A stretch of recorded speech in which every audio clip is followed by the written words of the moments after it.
What's up, y'all? It's your boy, Brain Waves. We're back at it again. Welcome to my show. For those of you that are here, I kindly ask that you double tap the screen.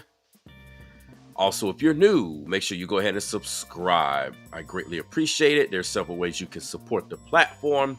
If you look at the top of the screen, as well as in the description box, you'll see PayPal and Venmo information. And I also have a membership. Shout out to my members. Shout out to those of you that hit the PayPal, the Venmo, et cetera, et cetera. You keep the lights on. You may not realize it, but you keep the things going. So with that being said, I want to talk to y'all about where we are. Because, today is November the 2nd. And the SNAP benefits ran out yesterday. And I want to bring up a point because I know some people, they're going to be like, nah, I ain't trying to hear this. I don't want to hear this. But I got to mention it. And y'all going to get mad at me for mentioning it. So I already know the comments you're going to call me this, call me that. Listen, I already know what time it is. But I got to bring up some points. Because while y'all get mad at me, first of all, I don't work in the government. I'm not a politician. So I can't open the government or close it anyway. I'm just like you. All I can do is vote and we can sit back and watch it. So while y'all getting mad at me, I'm not the one that works in the government. Number two, there's some things that I want to point out because I think people are just jumping on a bandwagon and they're going along things without actually doing research. And so we're going to talk about how the Democrats are actually holding the American people hostage. And we're talking about as it relates to this government shutdown, all while blaming Trump and the Republicans. You see, all the Democrats have been doing, when you listen to them speak, every time they say something, they're always blaming Trump. They're always blaming the Republicans. They're not taking any responsibility in the matter. They're just pointing fingers. And so what does that produce? That produces a bunch of citizens. It produces a bunch of viewers that's going to come to my show and do the exact same thing. They're going to point the fingers. Brainwaves, you don't know what you're talking about. Brainwaves, you're dumb. Brainwaves, you're this. Da, da, da, da, da. That's all they're going to do. They're going to be parrots. They're going to be copycats of the same rhetoric that you hear. And so what I want to do is we're going to take a look at some videos. I want y'all to see some things. Because I don't think people realize what it is. Now, if you want me to get to the videos, I see y'all watching. Make sure you double tap the screen. If you want to know how to double tap the screen, boom, boom, I need you to do that. I need you to do this. Tap, tap. That's what double tapping the screen is. You should be able to double tap the screen. If you're watching me, you should have no problem double tapping the screen. I want to see the likes go up before I pull the video content up. Because I'm going to play some videos. But I need to see the likes go up. Because we got way more viewers. We don't have enough likes. So, in the meantime, I'm just going to rock some music until we get the likes up. It is what it is. Shout out to Marissa and Scarlett. Y'all in the building. So, for right now, I'm about to rock some music until I see the likes go up. So, if you wonder why I'm not talking, you wonder why I'm not getting into the content, it's because I'm not actually seeing the likes go up enough, okay? So until then, that's what it's going to be.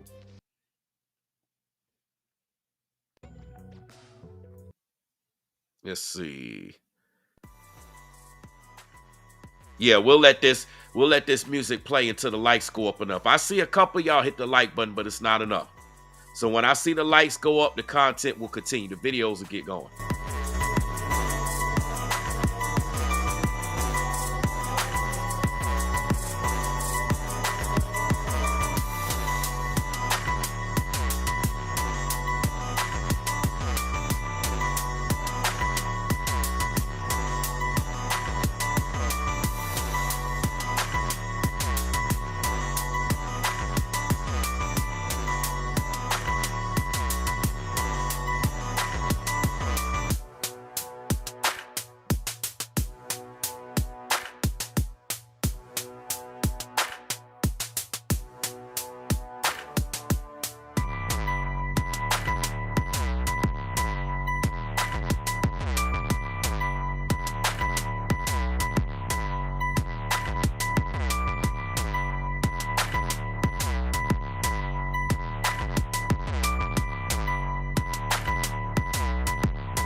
Come on, y'all. Y'all still playing around with the lights. I see how many people watching the video, and I see how the lights are. Double tap the screen. If y'all want me to continue, double tap the screen. And we just gonna sit here. And I'm gonna go about my business and do this another time. Y'all playing around. Stop playing. What's up, Mark Bottle? I'm pretty sure you double tap the screen.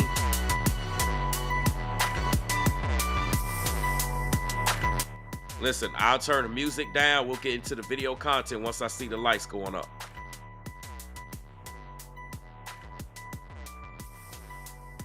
Marissa says she want that 3 o'clock song. Hey, I mean, it ain't enough people in the building for me to get that up. Y'all playing around on the platform. You would think there would be a ton of Democrats pouring into the chat right now, pissed off. And it might be. But I'm looking at how many people are viewing, and I'm looking at the likes just sitting there. If I don't see y'all double tap the screen, I'm not playing the video content. I'll end the live stream. Y'all don't believe I will. I will literally end the live stream and delete this whole thing. And do it at a later time when more people are interested. Because y'all playing around. Come on, double tap the screen and get the likes up and stop playing around. If y'all want me to show the video content, if y'all want me to get into everything, you want me to break it down, that's what y'all got to do. I'm going to turn the music back up. So if you wonder why I'm not talking, to those of you in the chat that heard me, you got to let the new people know if they come in the building, they don't double tap the screen. Listen, man, we got to stop watching and playing around. It's like when people spread lies, y'all be quick to double tap. Ooh, they telling a lie. Y'all tap like crazy. Y'all double tap, go back and double tap again. You have obsessive compulsive disorder. Y'all double tap, double tap, double tap, double tap, double tap. But when the truth is about to be broken down, y'all want to play games. I mean, I could get off this thing and go play my PS5 Pro and go play my Switch 2.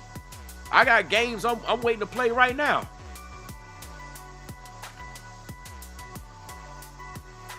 I see the lights starting to go up. I'm going to blast the music until I see more. When I see a little bit more, I'm going to get into the video content. Let's go.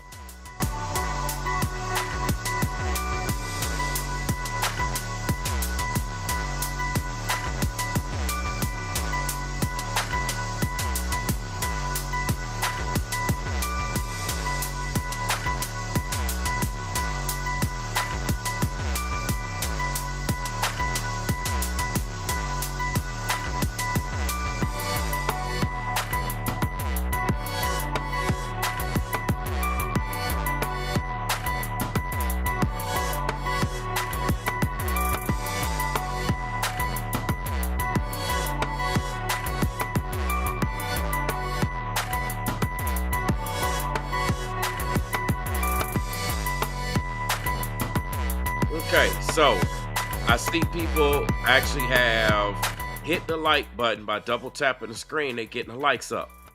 I appreciate y'all for doing that. If this is something that I'm gonna have to start doing, I'm just gonna have to start doing. It should be an automatic. And I appreciate everybody who took the time to double tap the screen. When you double tap the screen, it sends a notification out to other people. Now, even if you don't like what I have to say, even if you don't like my content, when you double tap the screen, it will allow other people for you to be like, look at this idiot brainwaves making this video. Look at what he's saying. And you can go around and show it to all the people. Show how ignorant you think I am. How uneducated you think I am. For those of you that actually like it, same thing. You can send it out and everybody like, look, man, this man's speaking it. He breaking it down. So shout out to all of y'all who actually came through and actually double tap the screen.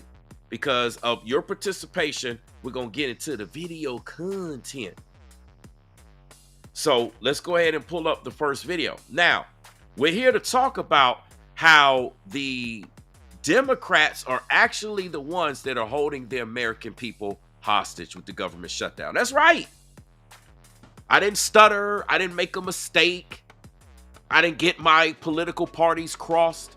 I made it loud and clear. The Democrats are the ones that are currently holding the government hostage, the American people hostage. They are the ones that are refusing to budge. That's right. I know y'all want to think it's Trump. I know y'all want to think it's, the right, the Republicans. It's always their fault. I know that's what you've been programmed to think. I know that's what you've been programmed to go off of. That's when you turn on your news stations. You turn on your leftist, your left AF liberal news stations. That's what they do. It's Trump's fault. It's Trump's fault. Everything is Trump's fault. Everything's the Republicans' fault. What is the rhetoric? Trump is the president. He can make anything happen. The Republicans are in, they're the party. They got control of this and control of that. They can make everything happen. I want to show you, and this is going to trigger a lot of people, and this is going to upset a lot of people that are on the left. It's going to upset a lot of people because it's so much easier to blame Trump, and it's so much easier to blame the Republicans than to actually sit down and look at perhaps some of the people you voted for are not carrying out your own wishes. Remember, y'all voted for the Democrats, those of you that are on the left. And the job of the Democrats is to make sure that the government is running. Now, they're running around video conference after video conference, news brief after news brief, having you believe that they are doing everything they can to keep the government open. But what they're actually doing is everything they can to keep the government closed. And again, I know that's a bombshell. I know y'all going to say I'm uneducated. You're going to say I'm stupid. I don't know what I am. I'm cooning. I'm uncle. Y'all going to say a whole lot of things. Listen, when I hear people speak out of anger and hate, that means that there is an issue. And what we're talking about, this has nothing to do with whether you like Trump. This is not a live stream about liking somebody. This is a live stream about talking about the tough issues and talking about who needs to do what needs to be done. It's not about liking somebody. Too many people make decisions based upon who they like and what they don't like. Oh, I don't like that person. Oh, I like that person. Listen, a lot of y'all don't like your supervisors. A lot of y'all don't like your managers. A lot of you work for somebody that you don't like. But just because you don't like that person, does it mean that that person's a bad manager? Does it mean that they're a bad supervisor? No. Not necessarily. I'm sure there's some situations that people can bring up and say, well, my manager did this. If you put aside any ill doing, let's say your manager and your supervisor has not done anything wrong. They have not treated you wrong. They have not done any other employees wrong, done the company wrong. Let's get rid of all of that. They're doing everything like they're supposed to, right? You just don't like the decisions that they making in terms of running your office, running your site, running your location, whatever it is, your group, right? You don't like the decisions that they're making. You don't agree with them, right? But they're not doing anything wrong. That's how a lot of people that are on the left, that are Democratic, are going to treat this whole conversation as it relates to the Republicans. Now, let's go ahead and pull up this video that I want y'all to see that I've been talking about. And I appreciate those of you that's coming into the building and double tapping the screen. Thank you for doing that. I got 3 different videos I want to show y'all. And we're going to start with the first one. Okay? And the reason why I'm playing these particular videos is because they're bringing up these talking points that need to be brought up. Remember, here at Brainwaves Advice Topics LLC, we don't shy away from talking points. We don't shy away from criticism. We don't shy away from none of that. We talk about it here. I've been on this internet for years. I've been in these YouTube streets for years. I was somebody that was on the internet back when y'all didn't know what the internet was. Back in the AOL days. Back when you had dial-up. Back when people barely even knew what a chat room. I was running chat rooms when people just figuring out what a chat room is. Chat room was the ish back in the day. Back in the 90s. Put a 3 in the chat if you remember the OG chat rooms of the 90s when the internet first got started.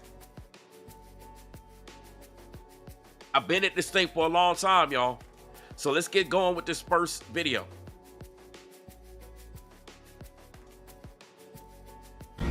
Fox News alert: tensions, anger, and fear for millions of Americans caught up in the federal government shutdown, now in day 31. U.S. Senate Democrats are under extreme pressure after spending yet another full week blocking Republicans' efforts to pass a clean funding bill and reopen the government. Now, I don't think starting off out the gate that a lot of people realize that the Democrats have been blocking the Republicans and their clean bill. Let me explain something to y'all very quickly. I don't want to get all complicated. I don't want to get into a bunch of details. Okay. When you hear the mention a clean bill to open the government, why are they calling it a clean bill? It is a clean bipartisan bill. That means the Democrats want these things, the Republicans want these things. It is a bill that would open the government, allow our military to get paid, allow our government workers to get paid, to go back to work, the ones that have been furloughed to, get their jobs back, the air traffic controllers to get their checks. Everybody on SNAP benefits, they don't have to think about that right now. At least minus some of the changes that took place on November 1st in terms of the requirements to qualify for SNAP. But you get the point. The government will be open. Things will be funded. We won't have to think about these things at least immediately. We could breathe. Do you understand? When you hear the mention of a clean bill, the reason why they call it a clean bill is because there is nothing in the bill. Listen, but for the Democrats that think that the Republicans are lying about this, I encourage you to actually go take a look on the internet what the clean bill is. Now, if I were to pull that up now, this would turn into like an hours and hours and hours long live stream. I ain't got that kind of time. So I encourage you to go pull up why they call it a clean bill. The bill simply consists of the essentials that are required to open the government. There's no fluff. There's no pain points. There's no extras in here. The Democrats are not telling their own constituents that. They're going on videos. They're speaking live. They're doing all these things, and they're not telling you that the clean bill has nothing in it. They're lying to people, telling you there's a bunch of stuff in it. It is a bipartisan clean bill, and the Democrats are the ones who are refusing to sign it. And in that clean bill, it allows us, meaning both political parties, to negotiate health care and any other aspects that they need to negotiate at a later date. But in the meantime, the government is functioning as it's supposed to. I want y'all to understand this. It is not the Republicans that are refusing to sign this clean bill. They're proposing a clean bill and they're presenting it. The Democrats are just saying, no, we're not signing it. We're not agreeing to anything. And as a matter of fact, while I'm on the subject, the Democrats are not even proposing any bills. So while a lot of the Democratic supporters are mad at Trump, mad at Republicans, ask your Democrats, ask Hakeem Jeffries and all the folks that's out here speaking, what kind of bill are you proposing? You're proposing that same bill and you're not willing to negotiate. That bill is not a clean bill. That's a bill that you want as a Democrat. That's not a clean bill. Do you understand? So I'm trying to break some things down when you hear the talk of clean bill, but let's go. Pay people and put cash back in critical programs. Democrats are getting addicted, it would seem, to a drug of emotional violence, toying with people's suffering. I'm Harris Faulkner. You are in the Faulkner Focus. The pain of the shutdown is being felt. It's about to get infinitely worse. Federal food assistance to more than 42 million Americans expires tomorrow. Also at risk, the Head Start preschool program for little ones across the country. And open enrollment for the Affordable Care Act. That's right. Democrats have said on the Hill they are holding out in the Senate for some deal to lower the cost of Obamacare. Well, it's a mystery. Again, when you hear Democrats argue about opening the government, what do they keep talking about? Healthcare, healthcare, healthcare, healthcare, healthcare. Do you hear them talk about getting you fed, getting your SNAP benefits, paying the military, paying our government workers, and allowing those that have been furloughed to go back to work? Do you hear them about any of this? Our air traffic controllers? No. All they do is it's the Republicans' fault. It's Trump's fault. And then a lot of y'all recite exactly what they say, thinking that what they're saying is actually wisdom. You see, they have not proposed a bill. They're standing on that same first point that led to the government shutdown when they were trying to negotiate it. They have not agreed and submitted any other bills afterwards. I challenge all of y'all that are Democratic supporters to show me where the Democrats have been providing some type of basic bill to open the government. All they've been providing is rhetoric and complaints on Republicans and complaints on Trump. And right now, we got 42 million Americans who don't have any SNAP because today is November the 2nd. You got 65,000 children and families that's about to lose or have lost their Head Start preschool program. And you know, they got to go to school on Monday. Today's Sunday. They got to go to school tomorrow, November the 3rd. And then, of course, we got the healthcare issues as well. But anyway, let's go. Because right now they expect people to pay for that enrollment during a shutdown when millions of them are not getting paychecks. Republicans are not the only ones asking Dems to end this all. So far, 5 unions and 4 of the largest airlines have called on lawmakers on the left to pass Republicans' clean bill to fund the government. Let's see. You got somebody here by the name of A in the chat says the Republicans just cut SNAP benefits and aren't even in Congress. Let me explain. The Republicans didn't just cut SNAP. Do you realize the big, beautiful bill or the big, bad bill, as some of y'all, the lefters, would call it? In that bill, it already had the proposal for SNAP benefits. That is why, even with the government shutdown starting November 1st, which was yesterday, they changed the requirements to qualify for SNAP benefits. That was already in place prior to the government shutdown. It's not like the Republicans said, well, we're going to cut SNAP, we're going to cut this. See, this is what, listen, this is the type of misinformation that a lot of people are going off of. They're hearing stuff and they're going off of stuff and they're thinking it's bad. And that's what they want y'all to do. They want people to be filled with anger, be filled with hate, be filled with rage, to be on demon time. So basically you could crash out.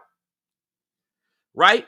And what a lot of this is, and what y'all got to understand, people think that when it comes to these SNAP benefits, all right, when I speak about these SNAP benefits, I'm not talking about the unable, the disabled. I'm not talking about military. I'm not talking about the elderly, our seniors. I'm not talking about people that are handicapped. I'm not talking about people that have become injured or unable, they're not in their mental capacity, situations like that. We're not talking about those individuals. They are unable. Do you understand? They are unable. We absolutely should take care of them. They should be the main recipients getting SNAP, et cetera, et cetera. Also, people that legitimately just fell on hard times and they're not trying to abuse the system. They need a leg to stand on. We should support people like that. You got to understand this.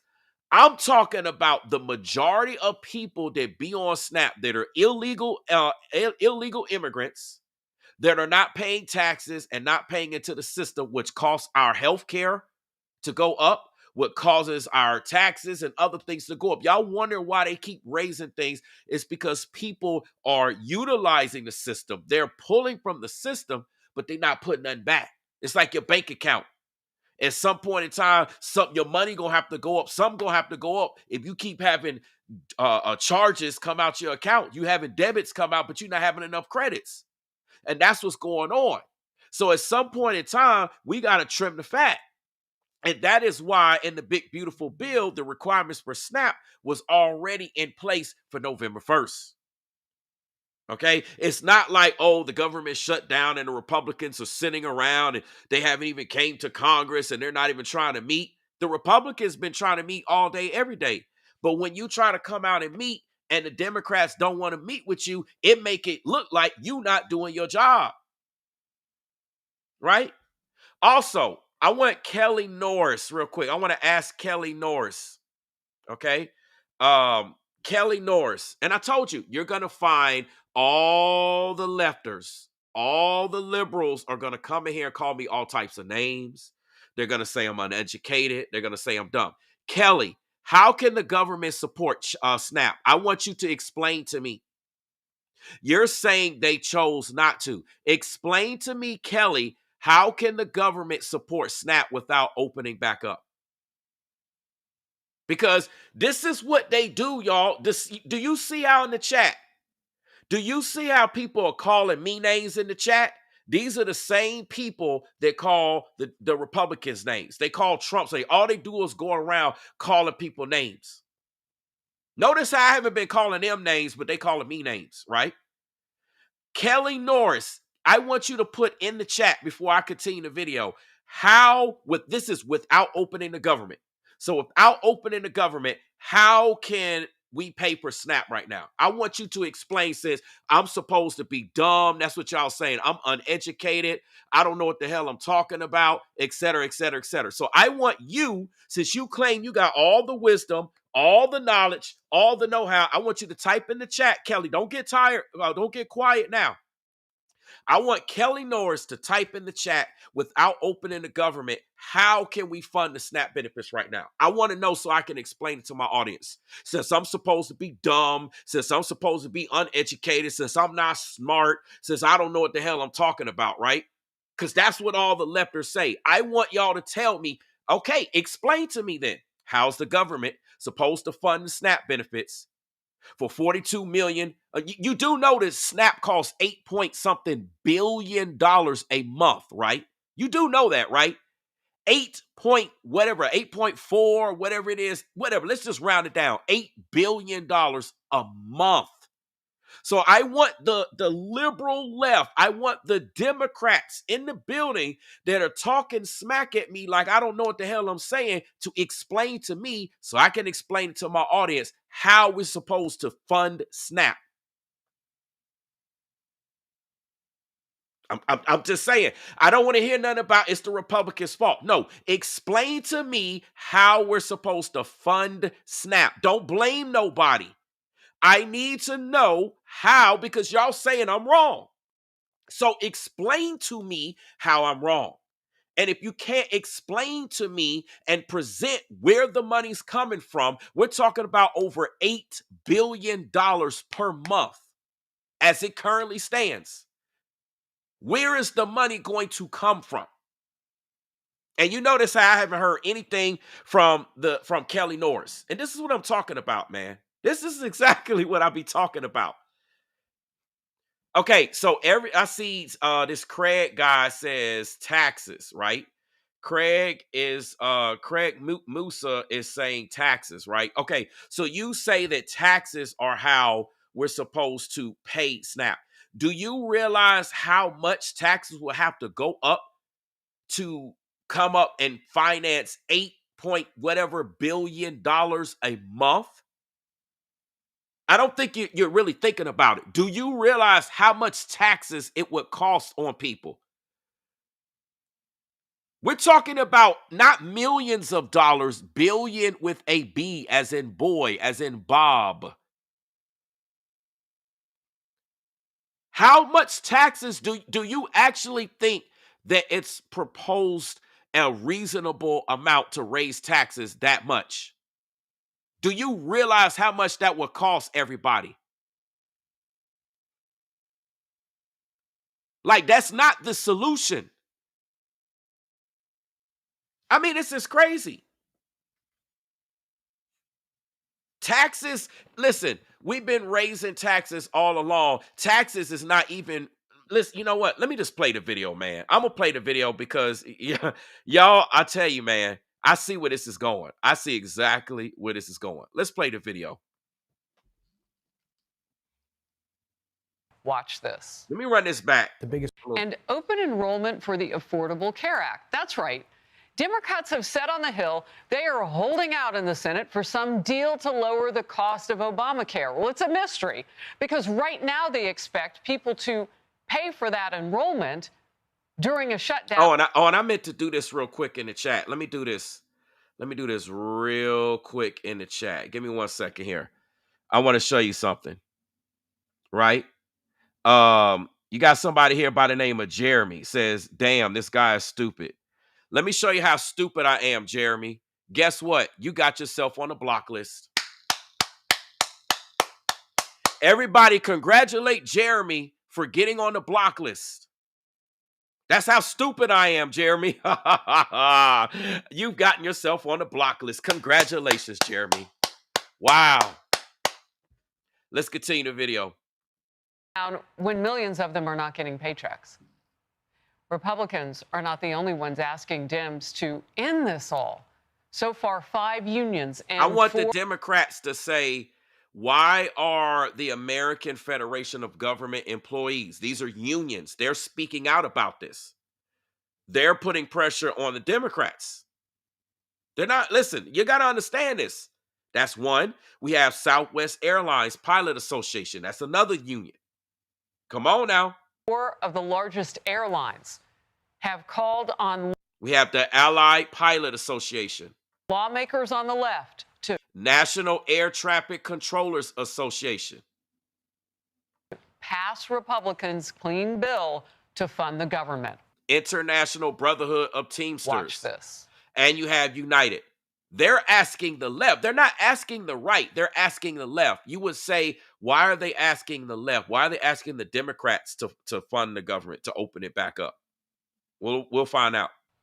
The biggest way to ensure the safety, security, and reliability of our national air traffic control system is to pass a clean, continuing resolution. Everyone knows, the Vice President, Congress, is that this shutdown needs to end now. It has to happen now. These guys need to convene, say yes to that clean CR, get this thing back on track, and again, restore that confidence in the American public. But let's get a clean CR and get that negotiation done behind closed doors without the pressure and without putting the American workers and the American economy at risk. Dems are adrift with no common sense. I mean, obviously. These people know what they're talking about. They're leading people. They need this to stop now. And the pressure on Dems, struggling to pinpoint exactly what is in the Republican bill that warrants a shutdown, is mind-boggling. But it's true. It's a fact. Why can't they say what's in it? Watch this. Should Democrats pass a standalone... I want y'all to pay attention to this particular video, this part in the video, okay? Because what you're about to see is a Democratic on your right with the like the blue and the white pearls or whatever and the glasses. She is a Democratic representative, right? I want you to watch how when she's asked what's wrong with what the Republicans doing, et cetera, the same way that I asked Kelly Norris earlier in the chat, they get quiet. See, they be barking all day long. Bark, bark, bark, bark, bark. So much to say, so much anger, so much criticism, so much name calling. But then when you ask them to actually provide, okay, since that's what you believe and that's what you feel, okay, start stating the actual facts. They get quiet. Why? Because there aren't any actual facts. Watch what this actual Democratic senator on the right does when asked questions. Let me back it up just a pinch. bill Give me 1 to second. fund SNAP benefits. It's a fact. Why can't they say what's in it? Watch this. Should Democrats pass a standalone bill to fund SNAP benefits? Good morning. Well, let's be clear. Republicans run the House. They run the Senate. Is that a yes, then, that there should be a vote on the standalone legislation? I'm here. My Republican colleagues are on vacation. I don't play. See, do you see how she was just asked a question right there? She completely dodged the question. Instead of answering the question yes or no, she said, Representative Janelle Bynum said, I'm here and they're on vacation. Okay? Do you see what she said? What does that have to do with answering the question? The question was yes or no, not whether you at work and whether somebody else is at work. And this is exactly what a lot of people do this on the left. They dodge. Listen, they want to nail you to the cross. They want to crucify you to the cross. If you saying against them, they literally be ready to just monkey stop you. They ready to get into fights, I won't be surprised these people ready to pull out weapons, do all types of stuff. They be ready to just beat you down, whether they verbally or physically. They just full of rage, talk about how dumb and how stupid you are. So then when you give them an opportunity to say, okay, well, state the facts, they duck and they dodge. Come on now, watch. Politics. I want a clean bill that focuses on the American people. She just said she wanted a clean bill that focuses on American people, and that's exactly what the Republicans have been presenting, a clean bill. Let me back it up a little bit so y'all can see. She said she wants a clean bill that's focused on the American people. That's exactly what the Republicans been presenting during this shutdown. Own bill to fund SNAP benefits. Good morning. Well, let's be clear. Republicans run the House, they run the Senate. Is that a yes, then, that there should be a vote on the standalone legislation? I'm here. My Republican colleagues are on vacation. I don't play politics. I want a clean bill that focuses on the American people. They did have a clean CR vote on September 19th in the House. Did you vote for it? I disagree with your character. See what she did? Listen. See, this is what people have done to me in the chat. And I want y'all to witness this. They literally have this same type of behavior, right? You wonder why we can't get anywhere. Listen, Representative Janelle Bynum was just presented with the fact that the Republicans already proposed a clean bill back in September. This is long before the government shut down. We're talking about a clean bill. Then she ducks and dodges and responds instead of saying, oh, well, you're right. There was a clean bill. No, she doesn't answer to that. She ducks and dodges and says, I don't like your characterization. What characterization? Watch it. I'm going to run it back. Watch what she does. 19th in the House. Did you vote for it? I disagree with your characterization and want to make sure that we're very clear about what Republicans have been doing. Listen, what does that have to do? There's no characterization. Let me back it up a little bit more for those of you that just came in the building. Shout out to everybody that came into the building. Make sure you double tap the screen. Go boom, boom on the screen. Let's get those likes up. And I appreciate all the new people that's coming through. I appreciate your comments. Let's go. I don't play politics. I want a clean bill that focuses on the American people. They did have a clean CR vote on September 19th in the House. Did you vote for it? I disagree with your characterization and want to make sure that we're very clear about what Republicans have been doing. Any bill that they've put forth, they've always had some extra stuff to it. There's always been a poison pill to it. What were the poison pills of the clean CR or the continuing resolution? You say it's not clean, that was voted on in the House in mid-September.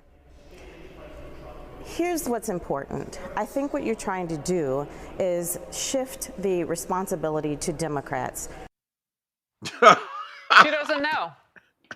She doesn't know what the poison pills were in that clean CR. There aren't any.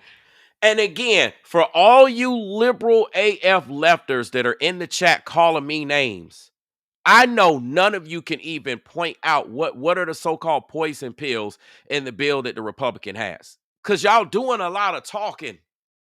But y'all can't even, when I sit up there and hold these points to y'all, y'all get quiet. Y'all ain't got nothing to say. It's easy. Y'all got a lot of rhetoric coming out of the mouth. It's a lot of rhetoric. Just like I see a lot of Democratic politicians, representatives, whatever, they speaking up, saying a lot of rhetoric. The Republicans this, they're doing this, Trump that. But then when we ask questions, come on now, and what are y'all presenting in the meantime? Yeah, James is absolutely right. James said it best. Let me see if I can get his comment on the screen. Shout out to James Laley. Says she got flushed. Exactly. And this is how a lot of people in the chat get flushed. Now, again, just understand, because of the title of this video, I want you all to understand you're going to have a lot of people that's on the left, especially the liberal left. They liberal AF. Y'all know what AF it stands for, as fuck. I shouldn't have to say that, but I had to say it for some people that don't understand, okay? They're going to be liberal all the way left. And they're pushing this rhetoric. They just have Trump rage syndrome. They have Republican rage syndrome. They just mad all the time. You can see how they talk in the chat. They're talking with anger. They're talking with everything they say. It's just a bunch of name calling and anger. It's like, who wants to listen to anybody like that? Who wants to listen to anybody that spends all their time just calling somebody names? Like, we're talking about a serious issue, and you got people resorting to kindergarten stuff. And this is exactly what I'm talking about. You got a lot of these. Listen, the same liberal lefters that wanted to criticize Trump for calling people names, now the Democrats are actually doing that. All they doing is calling Republicans names, calling Trump names. You got some people here even calling me names. And now they don't want to take no ownership for it. You see what I'm saying? And you expect people to follow up with that. They act like, listen, you know what? I don't even want to say they act like elementary school children, because there's elementary school children that act more mature than some of the people that's here in the chat. It's facts. There are elementary school kids that resort to far less name calling than some of the people here in the chat, than some of our actual representatives that are on the Democratic side. Let's go. And she can't make an interesting or correct argument because she doesn't know what's in it, or because there aren't any, or both. It's beyond sad. It's disgusting. Republican Senator Ashley Moody in Focus coming up. First, let's begin with senior congressional correspondent Chad Pergram on Capitol Hill. Chad. Harris, good morning. We're slamming into the first major inflection point of the shutdown. Travel delays coupled with the lack of SNAP benefits is a volatile political mixture. There's worry about holiday travel. The administration is blaming Democrats for the shutdown. And I actually agree. We got, was it Adrian St. Hill says, bro, a CR has nothing to do with the president. I agree. So why are you got a bunch of liberal AFers? They're just yelling and huffing and puffing, saying that it's Trump's fault, saying that Trump has the power. Listen, Trump does not have the power when it comes to this. This is a voting thing. Listen, do y'all not understand how government works? Just because Trump made executive orders on this and on that, et cetera, when it comes to this government shutdown and the way that this situation is set up, you need 60 votes. The Republicans have 53. Just because they control certain things doesn't mean they control this. This is why the filibuster's in place, because if you get rid of the filibuster, then the Republicans could open the government without the Democrat support. But guess what? Then you'll have a bunch of Democrats complaining, well, the Republicans opened the government. Well, the Republicans put this. It's like, damn if you do, damn if you don't. It's like, what do y'all want, man? It's like it's a bunch of people that's just unhappy. When you really think about it, listen, it's a bunch of people that must be unhappy. They must be without God. When I talk about God, I'm talking about the God of Abraham, Isaac, and Jacob, the biblical God. You know, the God that you pull a John 3:16 and believe that he sent his only begotten son, Christ. Some of y'all call him Yah in the Hebrew Israelite community.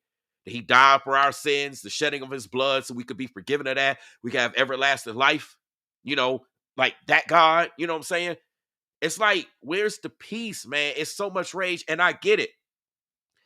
We're in a situation that we shouldn't be in right now. The government should be open. People shouldn't be without their SNAP, and the military shouldn't be losing their pay, and the federal workers, and just this whole situation, the air traffic controllers. There's a lot that's implicated in this. We should not be in this situation, but you got to stop and think.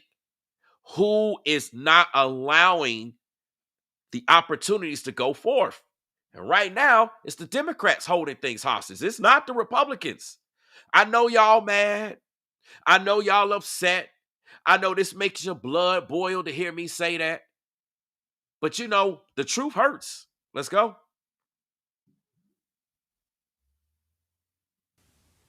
I know the day after Thanksgiving is the busiest travel day in America, and if our airports are shut down, it'll mean that highways are more congested, and they'll be the Grinches who stole Thanksgiving. Democrats are raging that the Trump administration is not doling out SNAP benefits during the shutdown. That's all.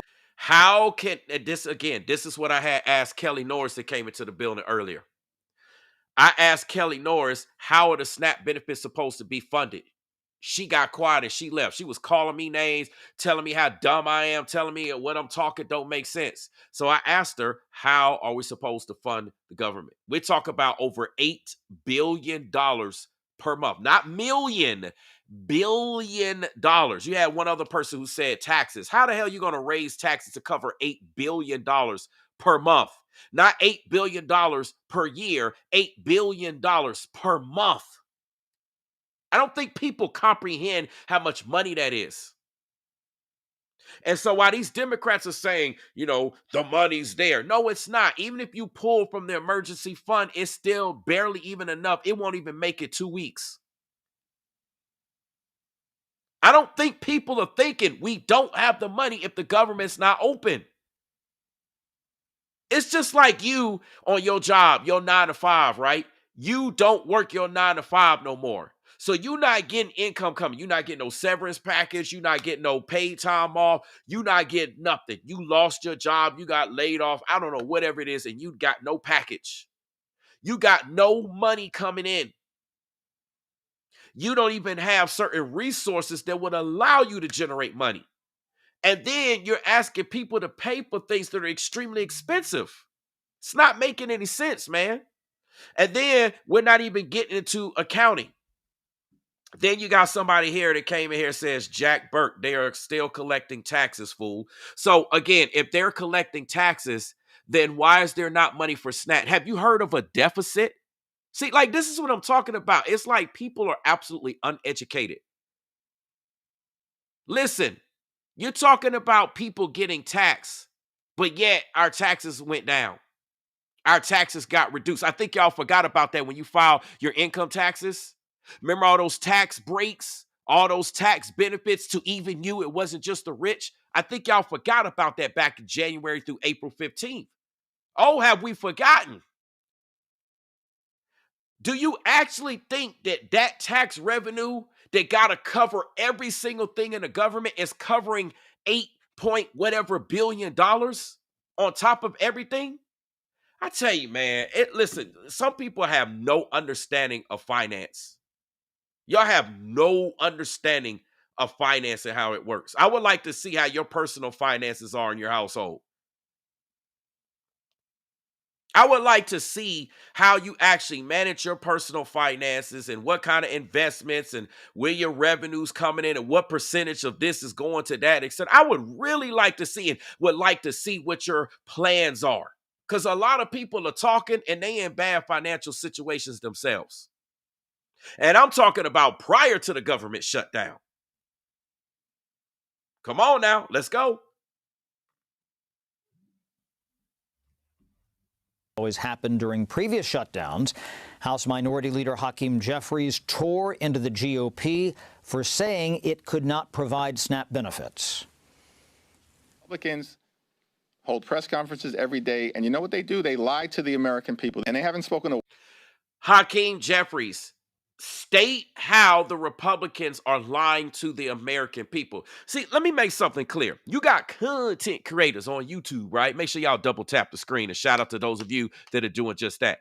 You got content creators who come up on YouTube and they say a bunch of false information. They say a bunch of lies. They lie on people. They lie on situations. They just come on here, make videos, go live, and they say a bunch of lies. And they don't even provide actual factual information. They just be saying a bunch of stuff. They just say a bunch of rhetoric, and they don't even actually show you that it's true. You know why? Because it's not true. That's why they can't show you. They just talking. They just popping up at the mouth. That's what Hakeem Jeffries is doing right now. He cannot show you how it's wrong. He's just talking. Let me back this up a little bit, man. Y'all got to understand this, and it's not just him. This is what the Democrats have been doing as of late. Minority Leader Hakeem Jeffries tore into the GOP for saying it could not provide SNAP benefits. Republicans hold press conferences every day, and you know what they do? They lie to the American people, and they haven't spoken a word of truth to the American. I want to comment on this real quick because I see some dialogue going on in the chat, and I'm going to play the video. My apologies again for pausing the video. I won't pause it again, at least till we get to the next talking point. Adrian St. Hill says, as a matter of fact, what the Republicans need to do is make everyone reapply for SNAP. Get illegals from off of SNAP, and only citizens need to be on SNAP. They actually just changed starting November 1st. Okay, today is November 2nd. So starting yesterday, Saturday, the requirements for you to receive SNAP have changed. Let me repeat that. The requirements for you to receive SNAP have changed. So a lot of the people that have been freeloading off of the system, a lot of the people that shouldn't even qualify for SNAPs are now no longer going to be eligible. Now, those that need SNAP will still be eligible. But those that have been freeloading the system, listen, a lot of people talk about tax the rich, get the money from the rich, take from the rich. But then you got the so-called poor taking from the system too. And a lot of this is coming from laziness. Why? People don't want to work. Y'all seen the videos on YouTube, on TikTok, on Instagram, all talking about what they plan on doing, how they plan on crashing out, robbing the stores, stealing their EBT cards don't work. It's been pretty quiet right now. I don't know. Just people might have just been capping, talking about what they're going to do. But it's been pretty quiet. I know one person got arrested. Two sisters got arrested for stealing steak and lobster and truffle butter. That's what they got arrested for, and putting their hands on this grocery store workers. And I'm gonna get to some of that content. I'm gonna go look and see. But the point that I'm trying to make is that a lot of these people that are freeloading off the system are no longer going to qualify. That's really what people are pissed off at. This is really why a lot of people are mad at the Republicans. They mad at Trump because you can't sit here and freeload off the system. You can't get free health care. Listen, why is it that we got illegal immigrants? People can get free health care to get all types of surgeries that's not a requirement. They can get all types of treatment done. They could go to the doctor all day long, pay no co-pays, pay absolutely nothing. Meanwhile, you and me that work 9 to 5s, that bust our chops on our jobs, we got the top health insurance plans. And guess what? You got to pay this bill. You got to pay this bill. You got to pay that. Why? Because they pass the cost to all those freeloaders or to people like you and me that's working, paying taxes, paying into the system. We're paying for that. Listen. We are paying for them, and they're not willing to work. We're not talking about disabled. We're not talking about military vets. We're not talking about the elderly, seniors, people that are mentally unable, physically unable. We're not talking about people in those situations, somebody that fell in hard times. We absolutely support those people that are in those situations. Anything similar to that. I'm talking about able-bodied people, the ones that's ready to fight, the ones that's on social media all day crashing out, the ones that got all this energy. You got all this energy to do this. You got energy to go get a job. You got energy to go to school. The requirements change. You got to show that you're in school, show that you're working at least 20 hours a week. That's part-time. All you got to do is work 80 hours a month to qualify. Like, they changed the requirements, but you can't just sit there and freeload. You had that one guy on that one video, and I know some of y'all remember it, when he crashed out. He was like, man, they want me to work 20 hours a week to keep my SNAP benefits. And he was like, I ain't working. That's what y'all supposed to do. Y'all supposed to go to work for me. I'm a boss. I know y'all remember that video. I even played it. People get too used to this. Gimme, gimme, gimme. Gimme, gimme, gimme. You're not contributing into the system. You're just taking. And that's why a lot of people are like, well, they should provide this and they should provide that, because you're not providing anything. You understand? And the people in the chat that are on the left, it's going to be pretty obvious because they're going to be pissed off. They're going to be talking a whole bunch of stuff. And they're mad because I'm presenting this and I'm pointing this out. That's what they're mad about. They're mad that the free ride is over. Okay, so let me run this back. Let me let this video play like I said I was going to do. Let's go. Majority Leader Hakeem Jeffries tore into the GOP for saying it could not provide SNAP benefits. Republicans hold press conferences every day. And you know what they do? They lie to the American people. And they haven't spoken a word of truth to the American people other than what Mike Johnson admitted today, which is that they want to rip away SNAP benefits from 42 million Americans. Secretary of Agriculture Brooke Rollins appeared with House Speaker Mike Johnson at the Capitol today. Rollins said she is barred from tapping an emergency fund for SNAP. Listen, do y'all understand anything about managerial accounting? No, y'all don't. A lot of people don't understand. You're looking at this like your personal finance, like you could just take the money out of your pocket and switch this around and go here.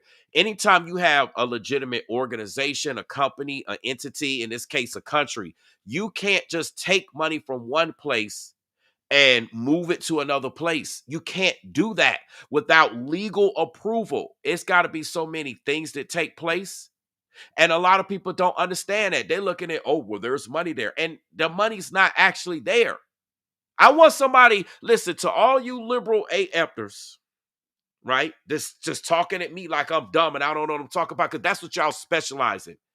I'm talking about the ones that's on the left that's talking all of this garbage in the chat with the name calling. You know, they on that elementary, kindergarten, pre-K level with resulting to name calling. That's all they do. Name call, name call, name call. It means they're angry. That's that broke rhetoric. That's how broke people talk. A lot of people that's broke, that's what they do. They sit around all day long looking at somebody else that might be doing better than them. And instead of being encouraged, instead of them asking, instead of them trying to perhaps partner and work with, no, they just want to point fingers. Why they rich? Why they doing this? Why they doing that? That's what's wrong. You can hear the brokies talking in the chat. Y'all heard of the rapper by the name of Lotto, Latto, an ATL ho rapper from Atlanta, from my home, from where I'm from, right here in Atlanta, right? Her name is Lotto. She got a song called Brokey. You can hear a lot of brokies in the chat. You know how they broke? Because they're criticizing people that might actually have something that they don't have. And they're resorting to all the little pre-K, kindergarten tactics of name calling. And that's all they spend their time doing all day. And they're full of rage, full of anger, and all they want to do is go out and fight and crash out. That's all they want to do. This is why Charlie Kirk got unalive and popped in the neck. It was somebody that was on the left. They were liberal AF on the left. Not balanced on the left. They liberal. And that's who took out Charlie Kirk. Why? Because they didn't agree. Telling you, man, it's crazy. Now watch this.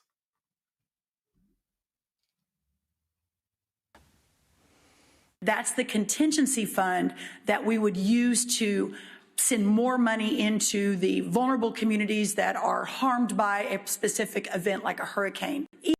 Now, did you hear what she said? We barely even got 2 weeks worth of money to pay SNAP. It's not even enough for 2 weeks to pay SNAP. If we tapped into that, that is money for an emergency, right? You saw what happened with Hurricane Melissa. You saw how New York got flooded. If y'all paid attention to the news, because of Hurricane Melissa and the rain, New York, the streets was flooded. What if we had a disaster in New York and New York got flooded? But because we tried to fund SNAPs, they couldn't even fund SNAP. We can't even take care of the people with disaster relief. And then guess what? Then y'all will blame Trump. Then y'all will blame the Republicans, talking about they didn't do anything for New York. New York got flooded, or some other city, or some other state got flooded, or something happened, and they didn't send any help. And then y'all will blame them. Well, you had the money. You see what I'm saying? It's crazy, man. You can't make this stuff up, man. Let's go. Even if it could flow, it doesn't even cover half of the month of November. So here we are again in 2 weeks having the exact same conversation. Delta Airlines and United want the shutdown to end. Airline delays are increasing. Now, this morning, there are 50-minute delays related to staffing in Austin and 67 minutes in Nashville. Harris? Chad, thank you. Even the left-leaning Washington Post has had enough from Democrats. The editorial. Did you hear that? The Washington Post. The Washington Post is straight left, and they putting pressure on Democrats. Y'all got to understand, it's the Democrats that's holding the government and us American people hostage. It's not the Republicans. The board argues, quote, the right answer is to reopen the government with a clean funding bill, ideally for a full year, to get food stamps flowing and federal workers back in office, and then have a debate about ACA, that is Obamacare subsidies. Democrats openly acknowledge that they refuse to do this because it would mean giving up their leverage. If they persist, it could mean families start to go hungry. So let me get this straight. Democrats are coming up speaking, blaming Trump and blaming the Republicans. But yet you got the Democrats holding out for leverage. All they're doing is holding out for leverage. This is crazy, man. This is absolutely crazy. And like I said, y'all got to understand in the chat, you're going to have people in the chat that are broke. They talk broke. They think broke. They act broke. That's why they don't understand how things work. And they're going to be full of anger, full of rage, full of hate. And they're pissed off. And they're going to reflect that in the chat. And all they're going to do is blame this, blame that, but they're not providing any solutions. Right? I mean, really, can you listen to somebody that's just talking about this person and talk about that without providing any type of wisdom and providing any solutions? They're just providing a bunch of anger and rage. As Dazed and Confused Blonde said in the chat, all these grown people acting like middle and high schoolers. I said they acting like pre-Kers and kindergartners. So let's go.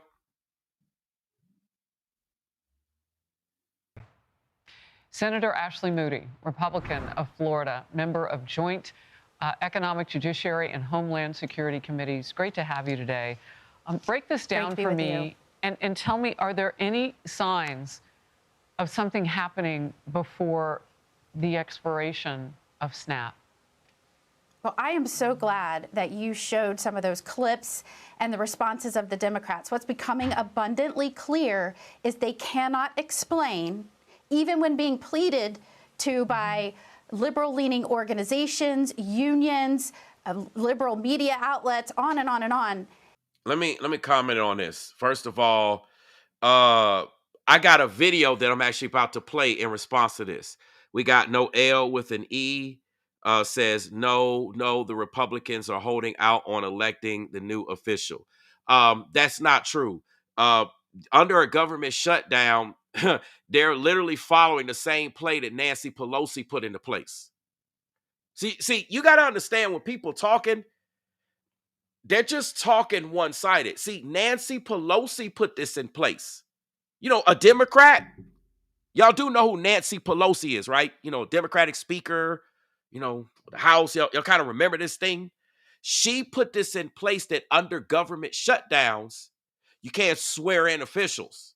You got Democrats that are trying to twist what's actually taking place and try to make it look like, well, they're just not voting somebody in. Secondly, as far as the Epstein list, it's already being released. That's right. And I'm going to pull this video up and I'm going to play it. It's already been released and being released. The problem is, it's nothing in there that y'all thought was going to be in there. See, a lot of y'all made assumptions and a lot of people assumed and thought that this would be in there and that would be in there. But now that the information is being released, it's not what you thought it was. So it ain't really trending. See what I'm saying? Let's go. And I'm going to get to that video where we talk about the Epstein list. That's actually one of my videos I'm going to play. Please pass a clean funding bill. This is a bipartisan bill to open back up the government. They have nothing to say. It's because they have blindly followed Chuck Schumer in his quest to appease a radical base and save his hide. And they don't know why they're doing it. They're just blindly following him and neglecting to pay attention not only to the voters that put them there, but to their responsibilities to serve in a good faith way as a senator and operate the government. And the real challenge is, I believe their entire point of this thing was to shut down the government. Yeah. Because you now have people that have been elected into office who don't like America, that want it to look like an entirely different country than it was set up to be. They want government to tell you how to live your life. They want you to tell you how to run your markets. I mean, it's a really scary time when you have people elected to office and their goal is to shut down the United States of America. And that's where we are right now. You know, it's so interesting, too, what you're saying about Representative Janelle Bynum in the House. She had already decided she was against this thing and clearly didn't even know what was in the Clean CR or if there were any poison pills in it that she should vote against. But she'd made that decision, and the power doesn't even really rest there now. It's in the Senate. And if the Senate does the right thing and reopens the government, that doesn't have anything to do with irrelevant Bynum at this point, because it passed the House. Like, I don't think she understands how this works. No, and the challenge here is that you have senators that aren't stepping back and listening to the people that elected them to open this government back up. And that is a scary time. I mean, Congress is the American people. We are the place where the American people have their voices heard. And it appears we have senators right now that are ignoring the people that put them in office to represent them. I mean, there is a majority call to open back up this government. And it is a scary thing. And I think that's why you're hearing frustration from President Trump and so many other people where, like, unions, this is something we haven't had CEOs. to deal with in the past. Yeah. All right, let's get to this. We have been talking about the real pain American families are facing as Democrats refuse to reopen the government, admittedly for political leverage. We know that from Katherine Clark, right? She spoke on behalf, I guess, of all Democrats when she spoke as a lawmaker last week. The images are stark and very sad.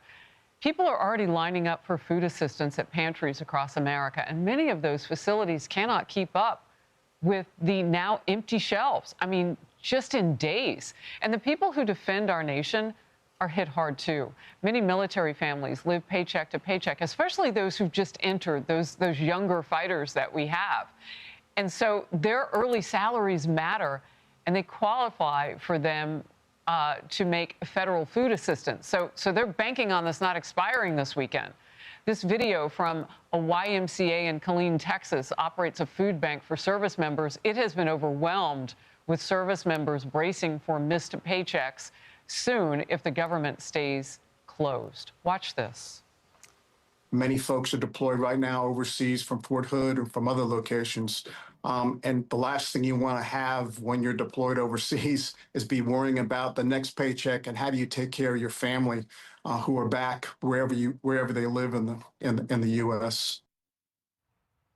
Senator Moody, we are blessed to have those men and women in concert around the world for us in our military. They will stay on their jobs and hold our sovereignty and our values. They ought to get paid to do it. All of these people. And by the way, this is the percentage of the population using SNAP right now, while you give us your reaction. And this is the last thing we want them to be thinking about right now at this time in our world. I come from a military family. It is heartbreaking. The oldest boy in our family is right now in active duty. He said to me, I have over 100 people that are cold and wet and just came off a training exercise, and they have no idea if they're going to get paid. Are they going to get paid? What can I tell them? This is the longest shutdown in American history, the longest full shutdown in American history. It tells you something about the people that have been elected to the Senate that aren't paying attention to their role, their good faith role as a senator to push this government and open it back up for the people. And they can do that. We already have Democrats voting with us. We just need a few more to stand up, grow a backbone, and vote to serve their country. It is incredibly important right now. I'm the newest senator. This place is broken. We need to fix it. And I'm pleading with my colleagues. Let's open back up the government so we can serve the people. Well, I tell you what, I mean, that's basically it. We got to open the government back up so we can serve the people. Okay. I mean, the bottom line is, man, like, I don't understand this. It's been 14 now. It was 13. It's been 14 bills proposed by the Republicans. Clean bills. No bloat, no a bunch of other stuff on there. Just to open the government. And the Democrats have refused every last one of them. The Democrats have not submitted a bill. So you tell me who's holding who hostage. I mean, I'm just saying. It's now a 14th bill that has been submitted. Like, how many bills have to be submitted? I want to play this particular point right here. Let's get into this video. Joining me now in this Sunday Morning Futures exclusive, fresh off of her trip to Asia with President Trump, is the White House press secretary, Caroline Leavitt. Secretary, it's great to see you. Caroline, thank you so much for being here. Thanks for having me, Maria. It's great to see you, too. Congratulations on this trip. I'm going to get to Asia in a moment, but let's talk about the filibuster. You've heard from John Thune. He is not going to change it, but President Trump says he wants them to scrap the filibuster. Has President Trump spoken to Senator John Thune about this? President Trump has spoken to Majority Leader Thune. He's also spoken to our great Speaker of the House, Mike Johnson. And he's spoken to the whole world by putting his position out on Truth Social in a very public and transparent way, as the president always does. And he is 100% right. Let's talk about what we are dealing with here. Radical left Democrats who have shut our government down and held the American people hostage for 32 days in a row. We have air traffic controller shortages all over this country. Half of our nation's major airports are suffering from severe delays as we head into the busiest travel months of the season. We have 500,000 federal workers who are going unpaid. SNAP benefits have expired only because of President Trump finding a legal maneuver are our troops continuing to be getting paid. If it were up to the Democrats, our military and our law enforcement. Somebody said this is not the longest government shutdown. Somebody by the name of Anthony says it's not the longest government shutdown. You do realize that tomorrow is going to basically be tied, right? It'll be 35 days. Okay. Ain't nobody opening the government today. It's Sunday. So it's definitely going to run into Monday. And it ain't like they're going to really get anything resolved Monday because it's like we're still here. So we're going to be going into Tuesday and etc.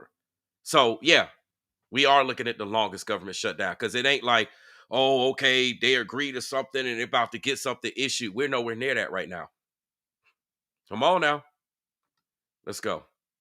Would not be receiving their paychecks like the rest of the federal government workforce. And Democrats are not showing any sign of wanting to reopen the government. They want to give taxpayer-funded benefits to. And let me explain this. This is what people don't understand. Y'all don't understand how the government works. You got people like Joel who say, well, are Democrats in control of the House and Senate? Do you actually think that because of Republicans being in control of the House and Senate, that means that they can automatically open the government? Y'all, listen, are y'all that unintelligent?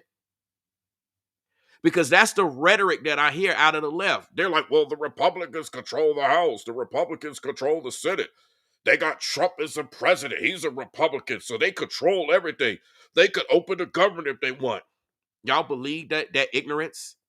Don't you understand that it takes 60 votes? Like, listen, the same thing when we have our presidential elections and we have seats. And you have smaller states that may have more seats than bigger states to balance out the weight. Don't y'all understand? Listen, a lot of people are talking and got no idea. The Republicans have 53 cents. Being in control of the House and Senate ain't got nothing to do with this. This is something that has to be voted on. It is voted on to keep control in terms of having things fair and balanced and not having one political party overpower another, having one branch. The executive branch that Trump is in cannot override the judicial and legislative branch. Do y'all not understand how government works? Like, do I have to literally just sit up here and teach how the government works? So you got people that sit up there like, oh, the Democrats, are they in control of the House and Senate? 53 seats with the Republicans. You need 60 to pass. Now, Trump has proposed us, doing out with the filibuster, which means that you wouldn't need 60 votes. You could just take majority rules, but the problem with doing that is if you get rid of the filibuster, then whoever is the controlling party is going to be unfair to the minority. And then you got a whole nother set of arguments and conversations and topics. You understand? That's why the filibuster is still in place. So even though the Republicans have 53 seats, they don't have 60. Do you understand? We need 60. I'm tired of hearing people say, well, Trump is a Republican and the Republicans control the House and they control the Senate. Man, y'all uneducated, man. You need 60 votes to pass anything. You understand? Regardless of who's in control or who's not in control, because it's fair to those who are not in control. It's fair to the Democrats. That is why the Democrats actually have the power to hold you and me as American people hostage with this government shutdown. See, y'all don't think, man. Y'all don't understand how this works. 60 votes is what's required to open the government. If I'm not mistaken, I think it was 3 Democrats or something like that, 3 or 4, somewhere around there, that decided to join the Republicans with this clean bill just to open the government. So what is it? You went from 53 to, I don't know, 56, 57 or something like that. But the point is, it's not 60. We need 60 votes to open. Those votes can only come from the Democrats. When all 53 votes that has been proposed with this clean bill, this clean resolution bill over 14 times now, since the government been shut down and prior to it, all have been rejected by the Democrats. There's no bloat, there's no pain, there's no nothing in it. And it allows the government time to vote on the so-called Affordable Care Act, Obamacare, whatever you want to call it. It gives them time to work all those other issues out. I mean, I listen, yeah, Patriot Chick says, make America intelligent again. Exactly. Listen, I'm not the one who set up the government. Do you understand? So a lot of people are pissed off at me for just giving them the information. It requires 60 votes to open the government. Just because the Republicans have 53 and they have the majority, 53 to 47, does not mean they can actually open unless they do out with the filibuster. I believe doing out with the filibuster is a bad idea, because whoever's in political charge at whatever time is just going to literally dominate everything, and it's going to be unfair, and it's going to be no checks and balances. And that was the same thing that was proposed under the Biden administration. Under the Biden administration, there was times where Biden talked about doing out with the filibuster. And now you got Trump talking about doing out with the filibuster, because it seems like if you do out with the filibuster, then whoever's in the majority could just go ahead and pass whatever, we could get the government open. I mean, I just don't understand. It's a clean bill. And the Democrats are blocking that. It is simply a bill that checks all the requirements that's needed to fund and reopen the government. That is it. There's no bloatware. There's no secret programs. There's no extra this, extra that. The Democrats have rejected it 14 times. Let's go. Illegal aliens. These are crazed people that President Trump and Republicans are having to deal with. And that's why President Trump has said Republicans need to get tough, they need to get smart, and they need to use this option to get rid of the filibuster, to reopen the government and do right by the American public. We know. I don't agree. I don't agree with President Trump on that. I mean, I know what he's trying to do is we got rid of the filibuster, then the Republicans had the majority of votes, and he could just open the government. I understand where he's trying to go with that, but that's bad. After we get the government open, that's bad, bad, bad. Now, of course, he probably won't care because he's in the majority party. So, whatever he try to get done is going to get done, but it's going to be bad for Democrats.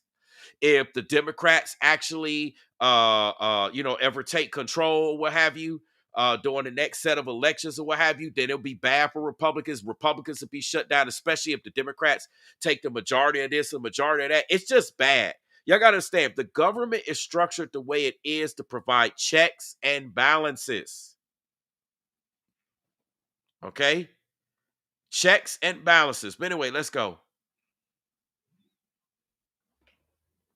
Maria, based on the polling and based on common sense that the vast majority of this country wants the government reopened. That's what President Trump is willing to do. That's what he wants. And he's willing to use any lever to make it happen.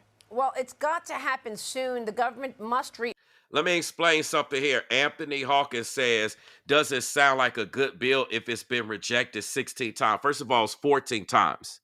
Secondly, it's a bipartisan bill. Do you know what bipartisan means, Anthony? That means that the Democrats are in favor of all of these things that are necessities to fund the government and reopen the government. The Democrats are in agreement with it, just like the Republicans. You do know what bipartisan means, right? It is a clean resolution bipartisan bill. There is nothing in it. The Democrats are in support of all of these points, and yet 14 times they still rejected it. So you tell me who's the problem here? When it's a bipartisan bill that they agreed on. These are the points that the Democrats agreed on, and yet they're still blocking it. Yeah, I'm with Barbie. Barbie has it absolutely correct. See if I can get her comment on the screen. Barbie says it is the same bill they passed the last time. Come on now. This is what I'm talking about. People, y'all got to understand what's going on. So, what is the Democrats' goal? To blame Trump, to blame the Republican Party for what they're actually doing. You know, there's a lot of narcissists out there. Let me explain something. Put a 1 in the chat if you've ever dealt with a narcissist that you've been in a relationship with, a narcissistic family member, a narcissist on the job, narcissist on social media. Put a 1 in the chat if you ever dealt with a narcissist. I just want to see.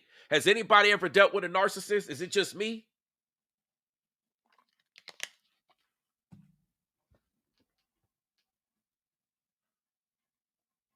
I'm just waiting to see. Put a 1 in the chat if you've ever dealt with a narcissist. If you ever have been a victim of narcissistic abuse. Okay, I'm starting to see ones come in the chat. Okay, so there's a lot of people here. And, my condolences to all of you that have dealt with narcissists and have dealt with narcissistic abuse. Because when you deal with a narcissist, narcissists make the actual victim seem like they're crazy. What the narcissist does is they project lies, things that they're saying, things that they're doing. They will blame you, the victim, of saying and doing those things. You understand? And their job is to run smear campaigns, go out into your community, go out into your job, go amongst your family, go amongst your friends, anybody. Listen, it's narcissists on social media. They do that. They're the ones guilty. We got facts. You'll have proof. You have evidence. You have witnesses that they're the ones saying these things and doing these things. And yet they run full smear campaigns, use their positions to make you look like you're the crazy one, to make you look like you're the one losing it. That's what the Democrats are doing right now. They're the ones that's holding the government hostage by having 14 clean bipartisan. Let me repeat, bipartisan. We're not talking about a Republican version. We said bipartisan. That means the Democrats actually agree with the points to fund and reopen the government. And yet they are rejecting the bill 14 times. Sounds like a narcissist. That's how narcissists go. And then blame you. You trying to submit an opportunity to negotiate, and then they blame you like you ain't the one doing it. Come on, man. Y'all see how this narcissism works? I'm telling you, man. Listen, what we're dealing with right now, we're dealing with people on demon time, and we're dealing with a battle of sin versus righteousness. And I know a lot of people don't want to hear that. You can tell by the people in the chat. There's so many people on demon time in the chat. All they're doing is resorting to name calling. Again, tactics of a preschooler, tactics of a kindergartner. They're doing name calling. They're speaking a bunch of stuff. They sound just like how the Democrats are doing right now. The same tactics that they criticize Republicans, they criticize Trump for doing. And now here they are doing the same things, and they think that it's right. You see? They're projecting. A lot of people in the chat right now are projecting their hurt, their pain, their lack of knowledge on me. They're mad at me because I'm educated. Listen, I got 4 degrees. I went to college. I got 4 degrees. I'm in a good financial situation in spite of. I'm taking care. I got my family. Listen, I'm doing the American thing. And they mad. They mad because they brokies, like Lotto said, the rapper Lotto. Brokey. And so they mad, they upset. And here I am actually just trying to talk about the actual issues and how we need to have the government open and funded. Thank you, babe. How we need to have the government open and funded, and how we now have a 14 resolution presented and it ain't being presented. See what I'm talking about? I got a plate full of food. Homemade sub. You know what I'm saying? Had an option between this and some other food. Got me a sub. Courtesy of my wife. You know what I'm saying? Got me a Starburst. Got me a Starburst drink. Ain't nobody over here struggling. Let me bless my food real quick.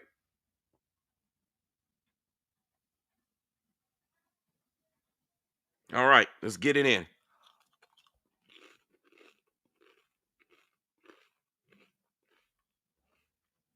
Reopen, or we are going to have a serious hit to the economy. If people stop flying because they're afraid it's not safe, and you've got air traffic control calling in sick, you're going to see a serious hit. Now, there's one analyst at Cowen and Company who says this government will likely reopen by November 14th. And that there will be a one-year clean Affordable Care Act subsidy extension and a super committee potential as an off-ramp. Are you hearing of any off-ramp to get this government open this upcoming week?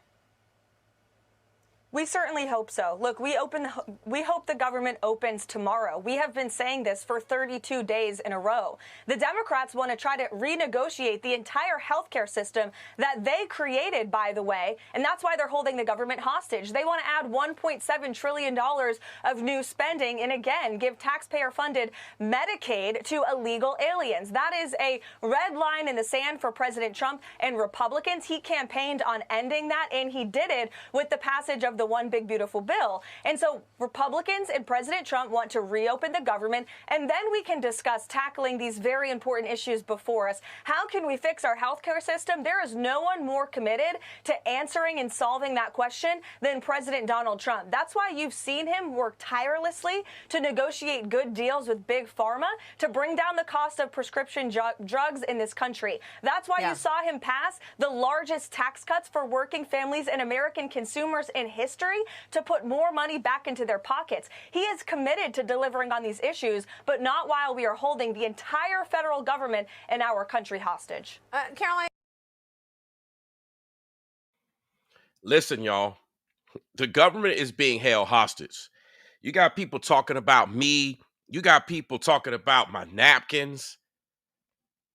You know what I'm saying? Like that. This is how ignorant people are. They're in the chat talking about my napkins. You got people that's not eating. I'm eating right now. You got people that's not eating. You got people that got families.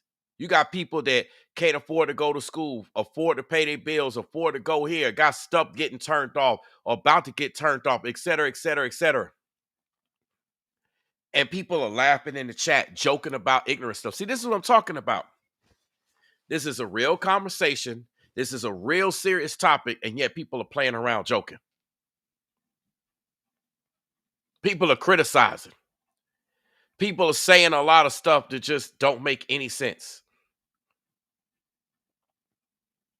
Let me make a point. Randall Norman says, so you make a point to show you have food with millions of don't. Listen, that's not my responsibility if you made bad choices. And I'm talking to the able-bodied people that's been on SNAP. I'm not talking about the disabled, not talking about military. Like, how many times I have to repeat this? If you're an able-bodied individual and you chose to be lazy, you don't want to work for your food, that's your fault. The Bible says if you don't work, you don't eat. I work 7 days a week. How many days a week do you work, Randall? I work 7 days a week. Do you understand? Do you work 7 days a week? No, you don't. You don't work 7 days a week. I seriously doubt it. So, because I made smart decisions to provide for my family and I'm able to eat, my family is able to eat. Now you want to criticize me? You sound like somebody that's broke. That's the type of broke rhetoric that comes out. So because I'm able to eat and there's other people in chat that's able to eat, you want to criticize them for eating? You have somebody by the name of Wilson says, is this work? Guess what? I'm getting paid. I'm getting paid as a professional content creator. Doesn't matter whether you like me or not. You're watching my channel. You're here commenting. You're watching my show. I get paid. I get YouTube checks, just like a whole bunch of other content creators. So yes, this is work. When you go to work, don't you get a check? When you go to work or you self-employed, have you looked at the name of the channel? Brainwaves Advice Topics LLC? LLC.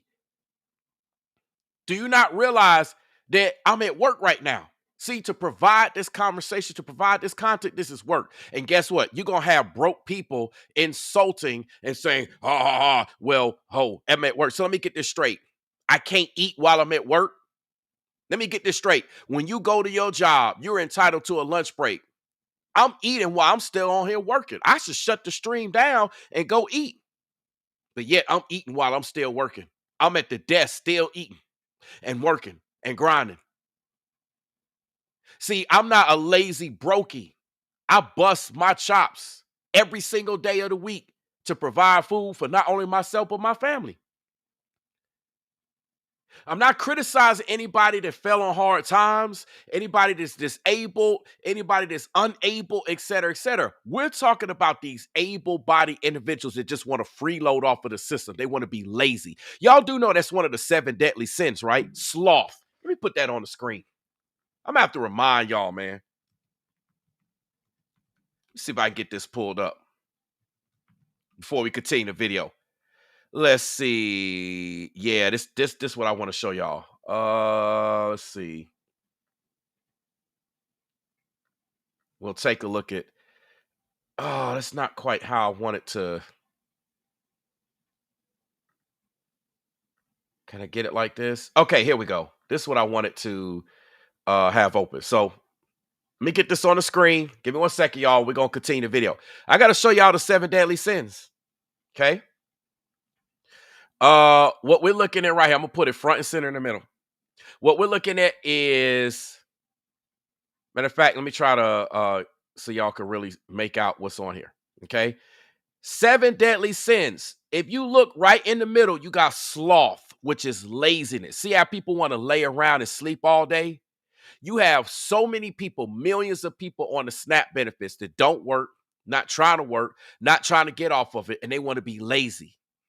And they just sleeping around and they want their benefits. Like the example I gave, but that guy, the people that's crashing out, they not trying to get off. Some of them are 2nd and 3rd and 4th generation SNAP benefit recipients. And they just want to be lazy.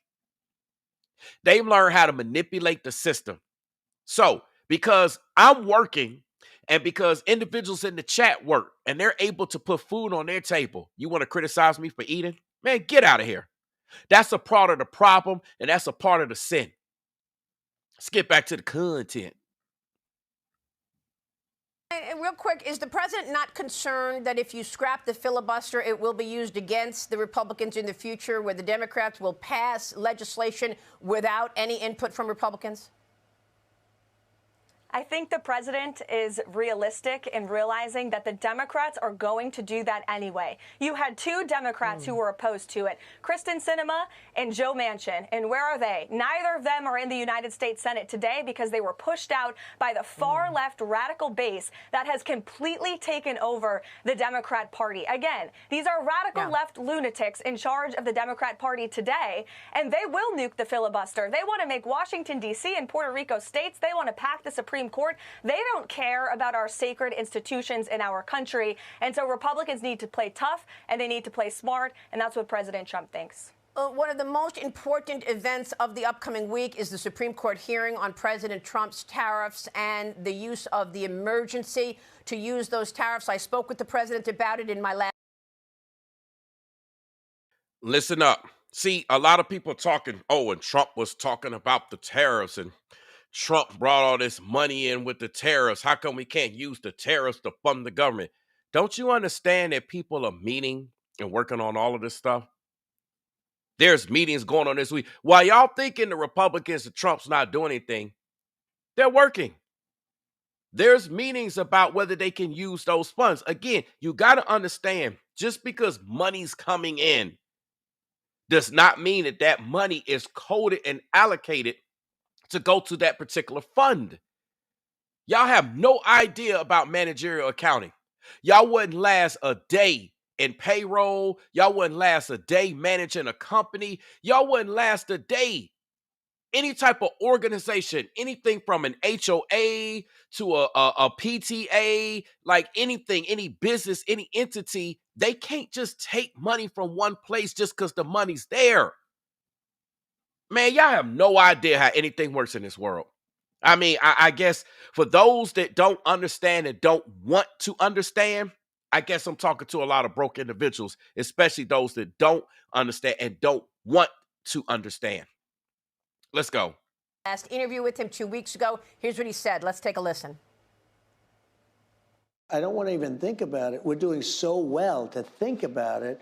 You know, if that happened, we'd have to pay back money. So if anything would happen with that, that would mean they're allowed to use tariffs and we're not. If they took away, this is national security, if they took away tariffs, then they've taken away our national security. Caroline, what is the backup plan if the Supreme Court goes against you?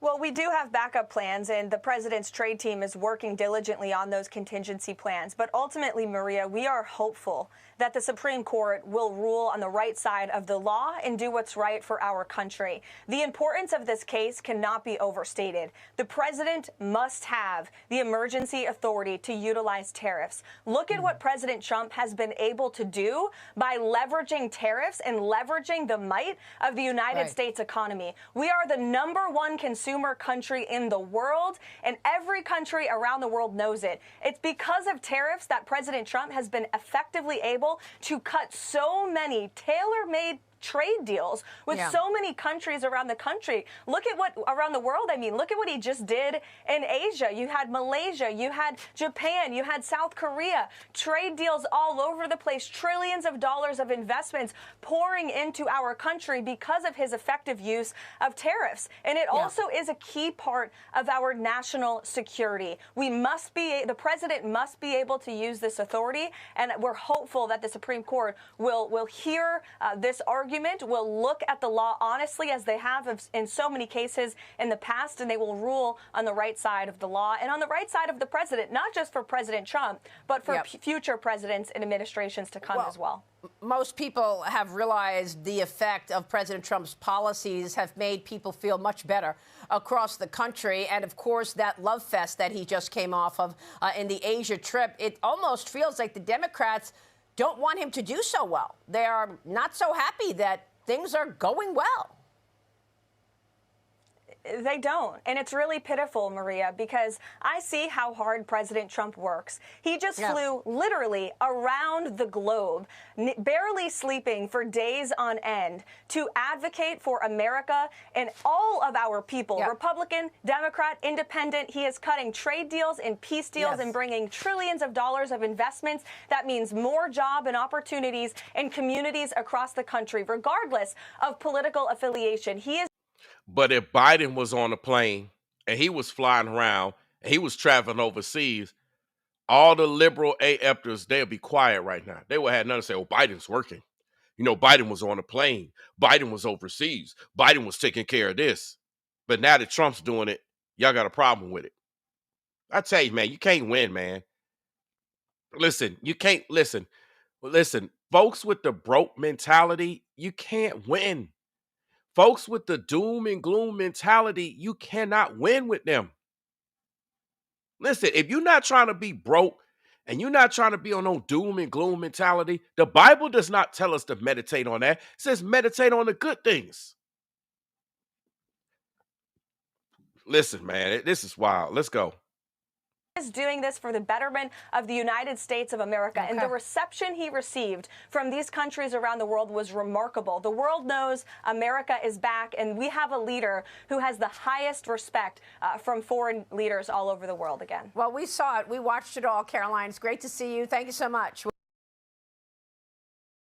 So I got another video I'm about to get to, another video that's going to piss people off. You know what I'm saying? Especially the people on the left. They're going to get so mad at me. They're going to be so pissed off at me. I wanted to play this video. Let's go, man. Joining us now, House Speaker Mike Johnson. Welcome back to Fox News Sunday. Glad to be with you. Listen, this is how broke people speak. Y'all see the anger? You see the pre-K mentality, the kindergarten mentality. You see the anger, the rage. This is how broke people, this is how liberal AF-er to speak says Biden wasn't at war with his own people. And you think Trump is at war with his own people? There are people that actually see that what Trump is doing is in the best interest of people. Sure, you may not agree, but that doesn't mean that everybody feels the same way as you. This is how they think, man. I want you to see. And then the guy says, nobody respects Trump. But you got Xi. Listen, you got all these nations enter into these deals just recently since Trump been on a plane with tariffs, agreeing with us. But you say nobody respects Trump. Okay. Got it. Absolutely got it. Okay. I got it. With you, but it's a frustrating day for sure. Well, what are we, day 33 now? And there are real world things that are kicking in this weekend, impact to real Americans that have been, many have been experiencing missed paychecks, those kinds of things, a broader impact this weekend. I want to start here. The Washington Post says this: Americans blame Trump and GOP more than Democrats for shutdown, citing their poll. Independents hold Trump and Republicans responsible for the shutdown by a 2-to-1 margin. That's according to this new poll. So more Americans still think you are to blame than Democrats are. What's your message to them? Well, first, take issue with that. I mean, just 24 hours before that one came out, CNN, of all places, had a big story about how Republicans are winning the shutdown battle. But we reject all of this. This is not about winning a political contest here. Real people are losing. The American people are hurting.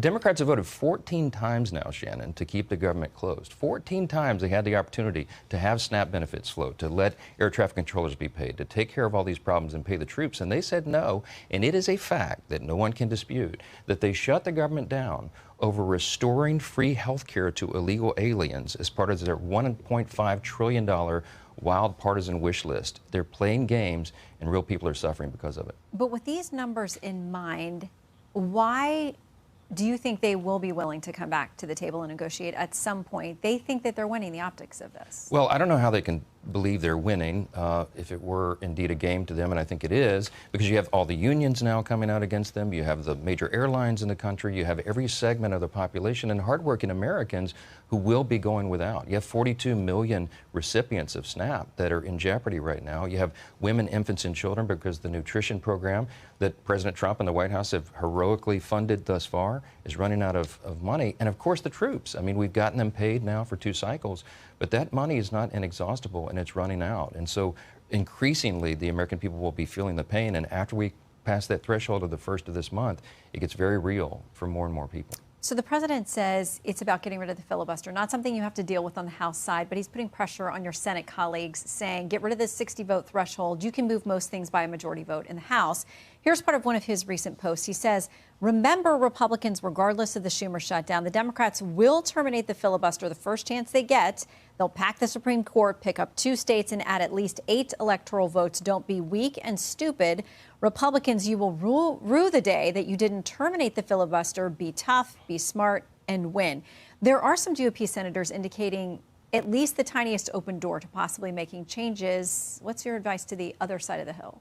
Well, I think there's a lot of Democrats, a lot of senators, Republican and Democrat, who have resisted it in the past. We, on our side, traditionally have resisted that because the worst impulses of the far-left Democrat Party, they would pack the court. They would do all the things the president has discussed there.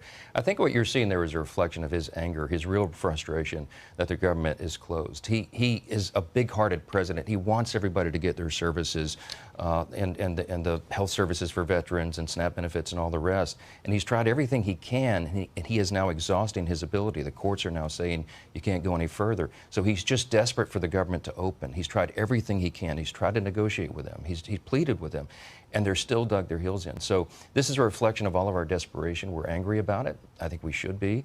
The filibuster has traditionally been a safeguard against those worst impulses, but we'll see what the Senate does.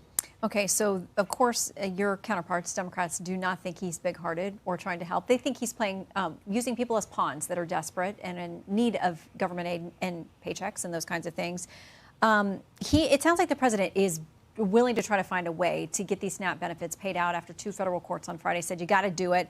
Axios says this. They say Trump kept SNAP funded during the 2018-2019 shutdown by using contingency funds. Representative Salud Carbajal, a member of the House Committee on Ag, told reporters on Wednesday when it suits them, they have all the funds in the world. When it doesn't, of course, there's nothing. So even if the administration figures this out, there's going to be some sort of delay. Senate Minority Leader Chuck Schumer says Republicans are using seniors and vulnerable. They're weaponizing hunger. It's absolutely absurd. They are accusing the Republicans and the president of doing exactly what they are doing. Remember, don't get lost in the facts. Republicans have voted 14 times to open the government. Democrats have voted 14 times to close it. Who's playing games here? We have a clean, simple CR, a continuing resolution, no partisan gimmicks, tricks at all. It's 24 pages in length. It would keep everything going. The president is bending over backwards to take care of the American people, and it's the Democrats who are quite literally using the people as leverage. I can quote you senator after House member on the Democrat side in the last 2 weeks who have said the quiet parts out loud. From White House to Coons to Catherine Clark, the number 2 Democrat in the House, they've all said that. Bernie Sanders, they've all said this is their leverage. Their leverage for what? So they can show that they're fighting President Trump to the far left because they're worried about the Marxist rise in the Democrat Party. We see it in New York City and elsewhere. And because they actually want, and they've argued and they put on paper, they want illegal aliens to receive taxpayer-funded benefits again. That is a fact. They've never changed it. They've never pulled back from that. Everybody can see the stark contrast between the two parties right now. And one is fighting for the people, and that's the Republican Party. So another thing that happened this weekend is open enrollment began for Obamacare. People are seeing a change in their premiums, essentially, if these subsidies that are set to expire at the end of the year are not changed, renewed, handled in some way. Last time you were here, we talked about Congresswoman Marjorie Taylor Greene, who had some real frustrations about this. Where is the Republican plan? I know you two had talked. Well, she posted this on X this week. She says, Johnson said he's got ideas and pages of policy ideas and committees of jurisdiction are working on it, but he refused to give one policy proposal to our GOP conference on our own conference call. Apparently, I have to go into a SCIF, referencing a protected intel sharing type place, to find out the Republican health care plan. And there are a lot of exclamation points there. Yeah. I don't know what to say about that. I mean, that's absurd. Obviously, we're not going to be on a conference call explaining all of our plans and strategies for healthcare reform because they're leaked in real time. Literally, when I have a conference call with all my members, it's tweeted out by journalists. They're supposed to be private, but they're not. And so Marjorie knows that. She knows she can come into my office any day at any hour, and I'll lay out everything for her. See, that's one thing I want to comment on. So he said Marjorie Taylor Greene can come into his office at any time, at any hour, and he'll lay out everything for her.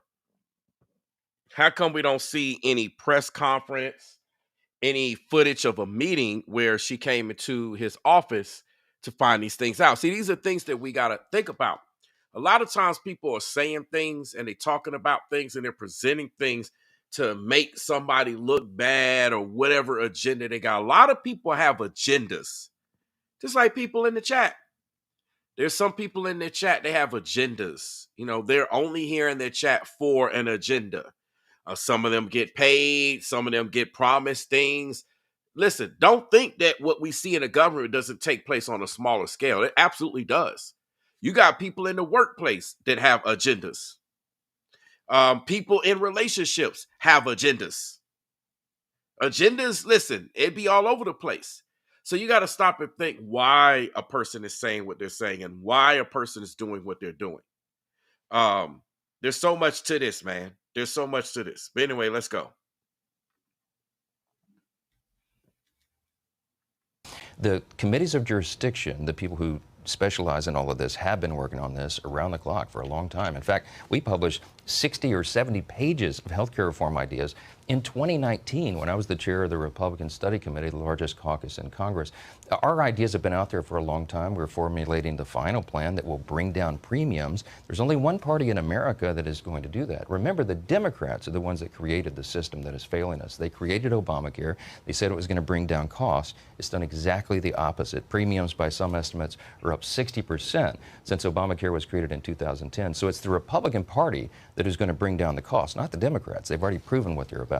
Okay, I want to move to a couple of other issues. One, we've been told overnight there was another strike on drug. And you know, that is true. Remember when Obamacare was issued, we were told it was going to bring healthcare costs down. All it's done is led to rising healthcare costs. Year after year, the costs went up. So something has to be done to stop the cost from going up. Otherwise, it will keep going up. And there's nothing that the Democrats have proposed that would say that by continuing to fund the Affordable Care Act, it would stop costs from going up in the healthcare. There's nothing they've said. All they said is, well, you know, millions of people about to lose their, health insurance. But you're not saying how the costs are going to stop going up. It's like people we keep bleeding out. We keep losing money. We keep losing things. And there's no solutions. At some point in time, you got to make a cut and you got to make a stand. Okay? At some point in time, you absolutely have to do that. All right? I'm just saying. And it's not going to be fun. It's going to hurt. But something has to stop the bleed out.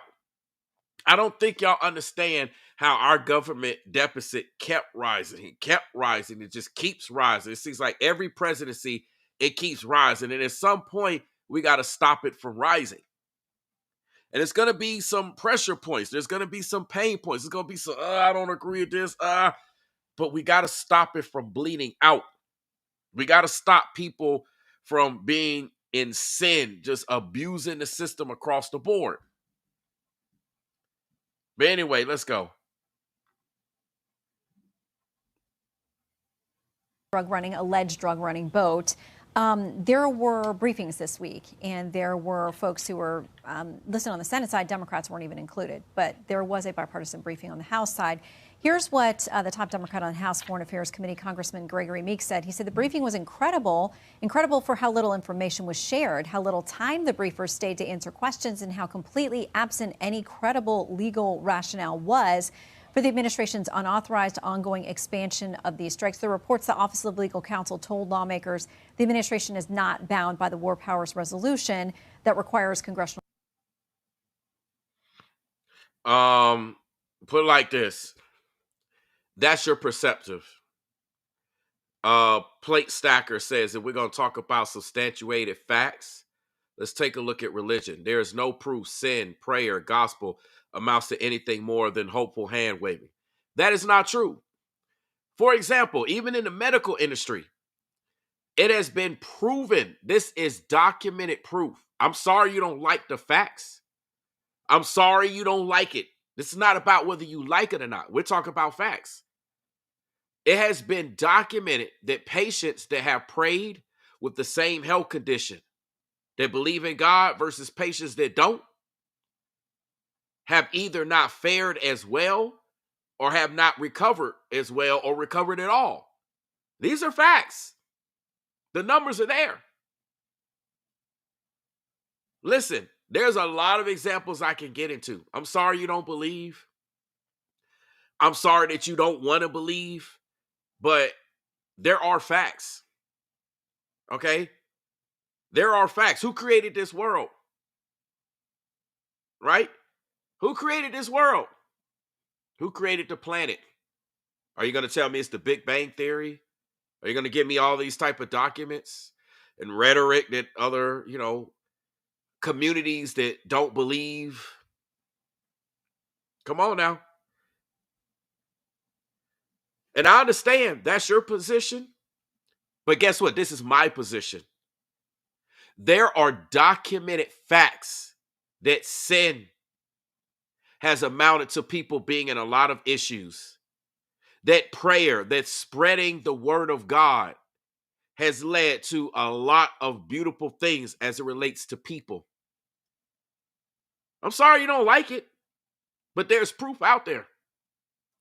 There's a lot of people that have their own accountings, let alone other situations. And if I get into that, this stream is going to turn into a whole different stream. But just know there's proof of that. Sorry you don't agree with it. I'm sorry you don't like it.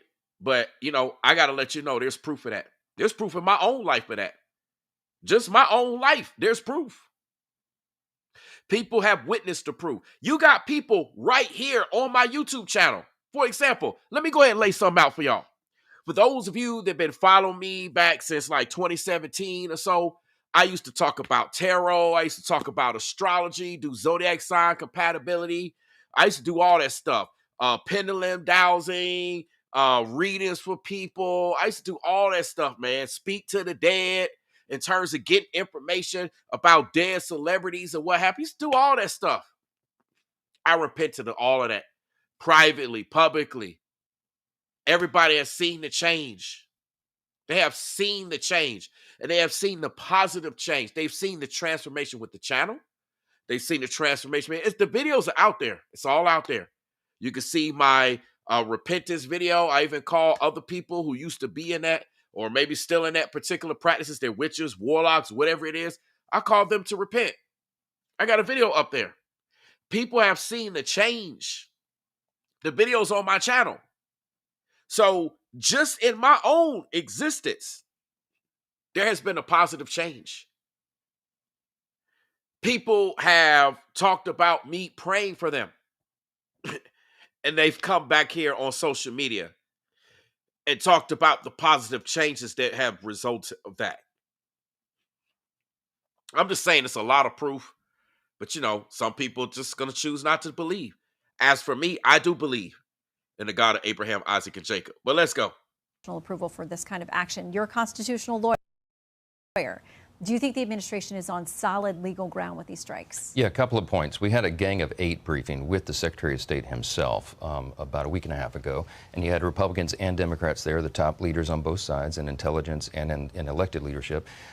We have exquisite intelligence about these strikes, and I can't get into the classified parts, but that information is well known. It is very reliable. And let me say something about that.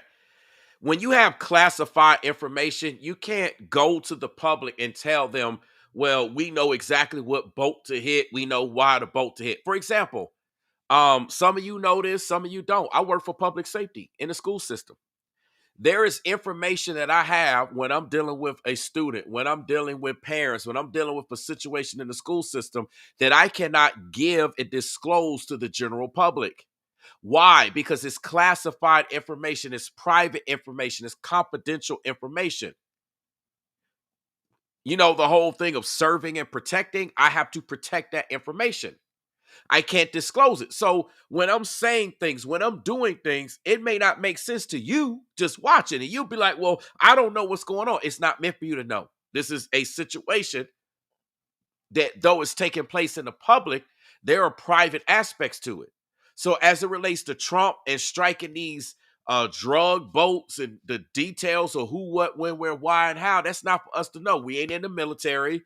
We're not in the government. We're not going to have access to all of the information. And that goes for anything. When you on your job, there's things on your 9 to 5 that you have to do that might look stupid to people watching, may look silly, may look wrong. But guess what?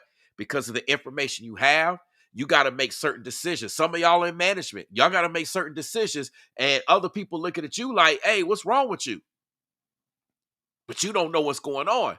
Listen, everything is not meant for all of us to know every single detail. Listen, it is what it is. Personally, y'all got relationship with your parents, relationships with siblings if you have them, relationships with a husband, with a wife, boyfriend, girlfriend, relationship with your kids.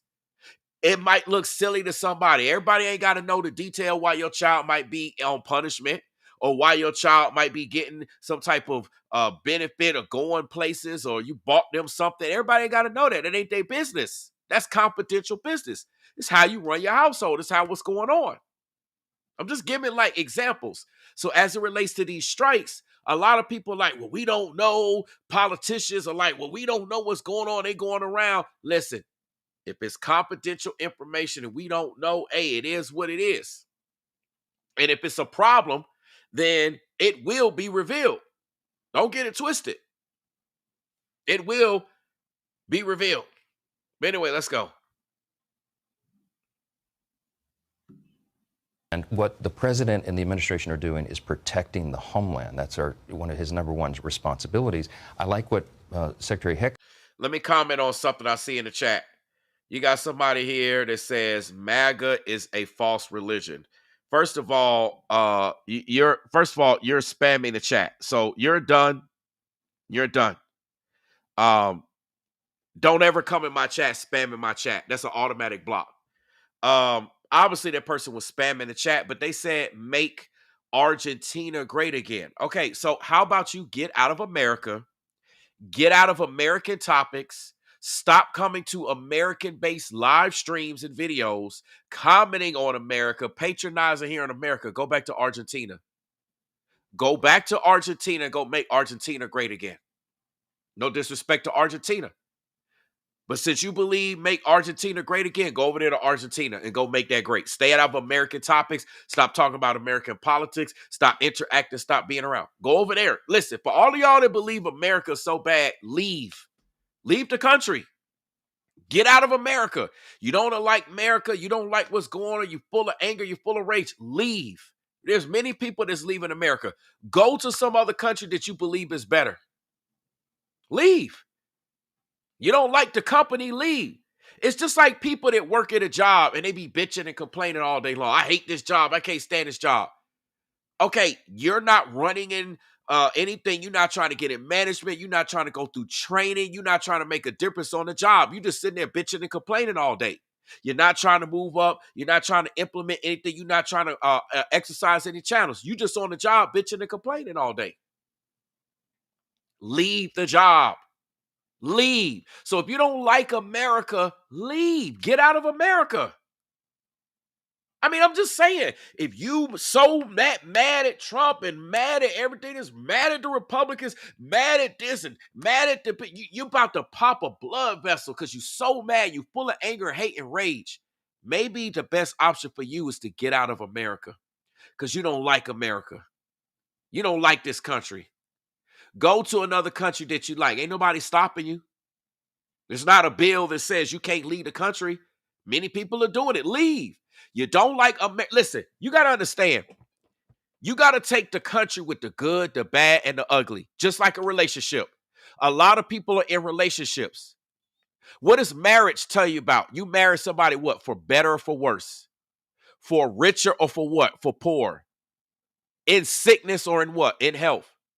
So if America is sick, if America's poor, if America is not where you want it to be and you can't stand it so much, you don't like it, leave. Just leave. Nobody's holding you hostage. Leave. And leave America to the people that want to be here. Please leave. Let me just say this again. To everybody that just hate this country, please leave. Just leave. Leave. Because that'll be one less amount of money, one less amount of resources that can go to somebody that actually want to be in this country. That somebody wants to patronize the resources of this country. That wants to actually get paid out of this country. Leave. Go somewhere else that you think is better and leave that spot or those spots for citizens and individuals that actually want to patronize the country. Let's go. Seth said at the opening, you had his quote, narco-terrorists will be treated like Al-Qaeda. We have to do that. They're bringing in huge amounts, tons of illegal narcotics into the country, and it is killing Americans. Remember, fentanyl alone was a leading cause of death for Americans aged 18 to 49 in the 4 years of the Biden administration. Y'all remember under the Biden administration, all those celebrity deaths that I broke down and I covered? A lot of those celebrity deaths that I covered, it was fentanyl. Fentanyl-laced drugs, fentanyl slid in here, fentanyl. All those celebrity deaths that I had on my channel. that I was covering when we were investigating celebrity deaths, a great number of them had fentanyl involvement. And then other situations. And that was under the Biden administration. And now that Trump is doing something about it, everybody got a problem. You know, this is what's wrong with a lot of people. They complain about the issues. And then when someone makes an attempt to deal with the issues, you criticize that individual or those individuals. You put them down, you bash them for trying to make a difference. I tell you, man, you listen, it's a no-win situation with some people. It's a no-win situation. Damned if you do, damned if you don't. So if Trump wasn't doing something, then he would be getting blamed about, oh, he's letting all these drugs in the country and all these people, this, and that. Now he's doing something, he's getting criticized for it.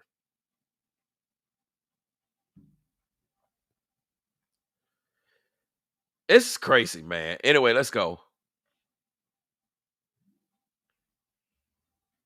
Finally have a president who is strong enough to stop that and to protect the people. And one of these boats. Somebody said, look at these comments, man. These comments are crazy. You got somebody by the name of Lonnie Lewis says, what are you going to do when they ask you to leave, MAGA boy? They're not going to ask me to leave. They might ask you to leave, but they're not going to ask me to leave. See, unlike you, Lonnie, I'm a true blue American citizen. They're not asking me to leave. Born and raised, I'm still holding it down. I make a great difference in the community, et cetera, et cetera. I make contributions to society. Do you understand? They're not going to ask me to leave. I'm not a freeloader. I work 7 days a week. I get it in. Do you understand? Do you understand? They're not going to ask me to leave. They might ask you to leave, but they're not going to ask people like me. See, people like me is what actually makes America. You understand? And see, we're the ones that's getting hated on. Those of us that's actually working, contributing to society. Listen, for all of you that are actually working and contributing to society, you're creating things, you're building things, you're doing things on your jobs, you're in your communities, you're involved, you're creating things, you're an entrepreneur, et cetera, et cetera. A lot of people don't like you.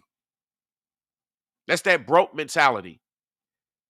They don't consider you. Listen, you are a true blue American, but then they'll say you need to leave. I tell you, man, but then they be the one that might not be an actual citizen. They're the ones that's not actually contributing to society. You know, like in the Old Testament, the book of Numbers, you had somebody who was born, they lived to whatever age and they died. I didn't understand that when I was younger. When I was a child and I read Numbers, I was like, why is like it's a book of all these people and they lived and they died. Some of them had kids and they died. It's basically talking about a lot of people that's not contributed to society.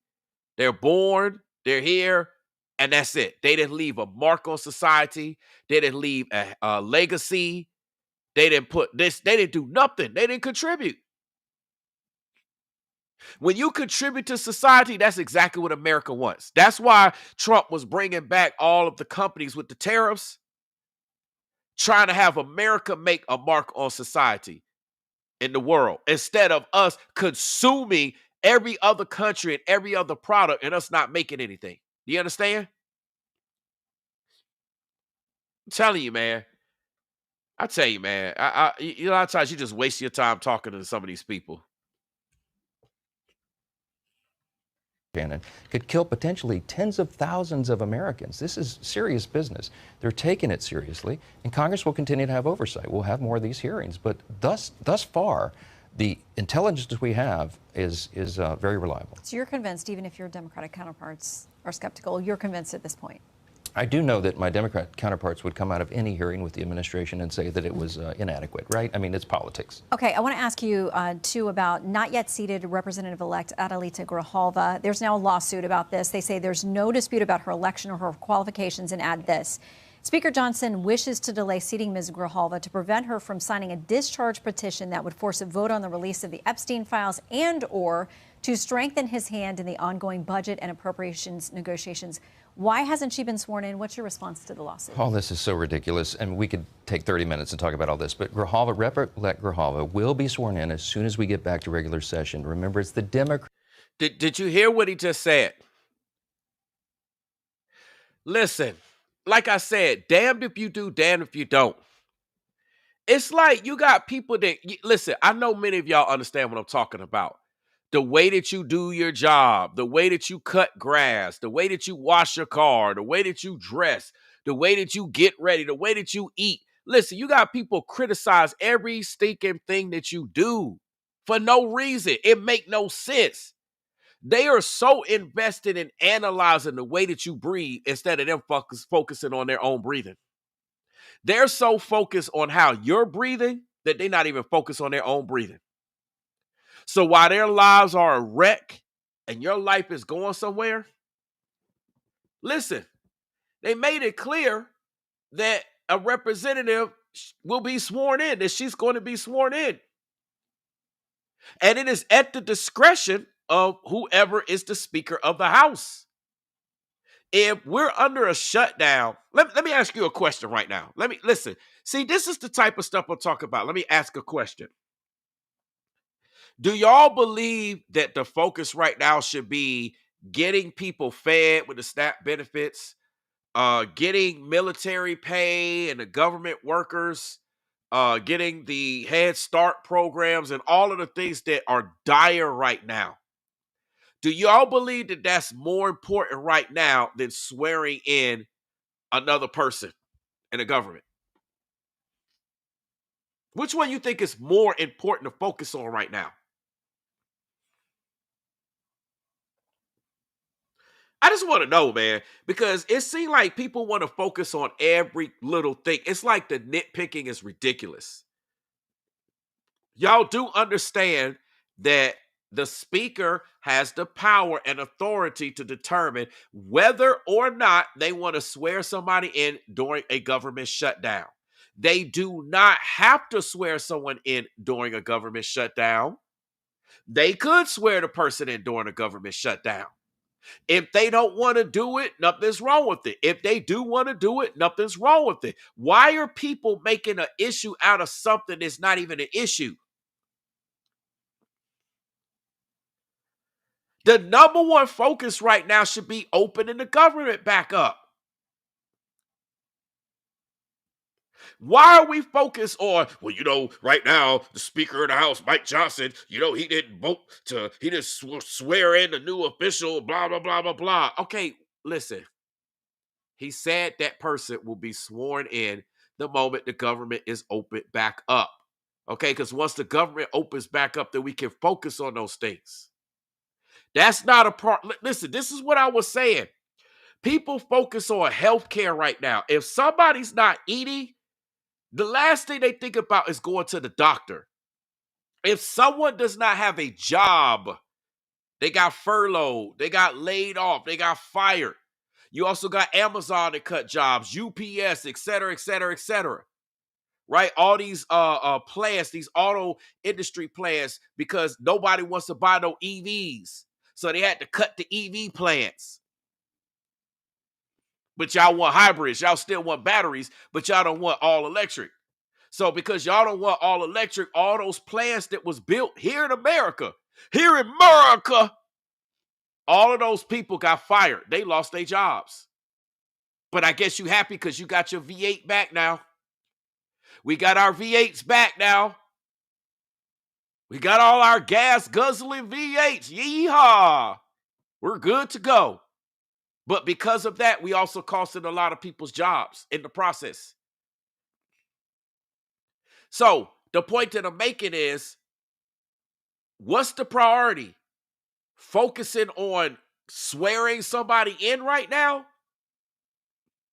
Or getting people fed, getting people paid, getting essential services run back in the government that need to be ran right now? That's the priority that we need to be focusing on. Because again, with the Democrats focusing on healthcare, if you ain't eating, you ain't thinking about going to no doctor. Trust me, if you don't have no food, you ain't thinking about no doctor. You think about, how am I going to eat? If you don't have a job and you can't buy food, you got a family, you ain't thinking about going to no doctor. The doctor can wait. You thinking about getting that money in your pocket back into your household somehow, and you thinking about putting food on the table. Then after that comes, you think about healthcare. And this is what I want y'all to think about when the Democrats are like, oh, yes, healthcare. We're holding us out because we want healthcare. Ain't nobody going to be thinking about no healthcare. They got no food to eat. Y'all, it's November the 2nd. Come Monday, Monday will tie the longest government shutdown, which is tomorrow. It will tie it. It's going to break the tie because we're going into Monday and it ain't like anything's being proposed right now that's going to change. I mean, there's ideas floating around, but it's not like there's anything being presented. The Republicans tried to present a clean bill 14 times and it got rejected by the Democrats. Why? Because of health care. Not because of putting food in your for SNAP recipients. Not because we need to fund the military, not because we need to fund government workers and so many more of the programs, children with Head Start, and the list goes on and on and on. Not because of any of that. That's not why the Republicans rejected. I'm sorry, the Democrats rejected what the Republicans presented to them. A bipartisan, not a partisan. Bi, that means two. Y'all know what bi means, right? Like bicycle, two wheels. A bipartisan, two political parties. Democrats and Republicans and Democrats agree on this bill, and yet they still not voting on it. So they agreeing to have people starve. They agreeing to have people not paid. They agreed to our air traffic controllers not getting paid. The list goes on. Listen, I'm telling you, man, this is not good. They're holding us hostage. They're holding us hostage. You understand? Right now, we need to sign that CR bill, open the government back up, and then we can negotiate on everything like we do all the time. The Democrats are holding us hostage. And I want y'all to stop and think about that when I say that. 14 times they rejected a bipartisan clean bill with no bloatware, no pain points, no poison points, none of that. But yet they running around with narcissistic projection saying, yeah, the Republicans, they're trying to put this and put that. There's nothing in, listen, these are the points that the Democrats voted on themselves. They approved of themselves. How are you not going to vote on something you approved of yourself? Trump is not holding us hostage. You got people that just believe in the rhetoric. Primus says Trump is holding us hostage. Trump ain't got nothing to do with the votes right now. 60 votes. Republicans hold 53. Trump is not holding us hostage. It's the Democrats. Do you understand? Politics. People be reciting rhetoric. I know in your mind you would like to believe that Trump is holding us hostage. He's not. It's nothing the president can do. I don't care if we had a Democratic president or a Republican president. All they can do is urge us, suggest things, et cetera, et cetera, et cetera. But they can't actually make things happen. This is not an executive order. Listen, man, a lot of people don't understand how the government works, man. Yeah, smack the donkey is absolutely right. Trump ain't got ish to do with it. Y'all got to stop blaming Trump, man.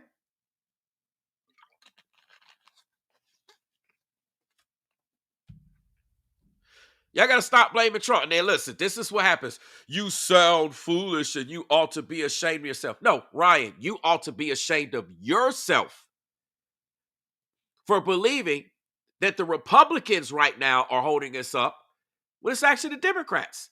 The Democrats have not proposed a bill. All they're saying is health care or bust. The Democrats have not proposed a bill. The Republicans have proposed 14 times now. It was 13. It is now 14 times as of this weekend. A clean bill. Bipartisan bill that both Democrats and Republicans and Democrats agree on. Bipartisan bill. I did not say a partisan bill, this Republican version, and the Democrats are like, no, we don't like this because it's a bipartisan bill. Bipartisan bill.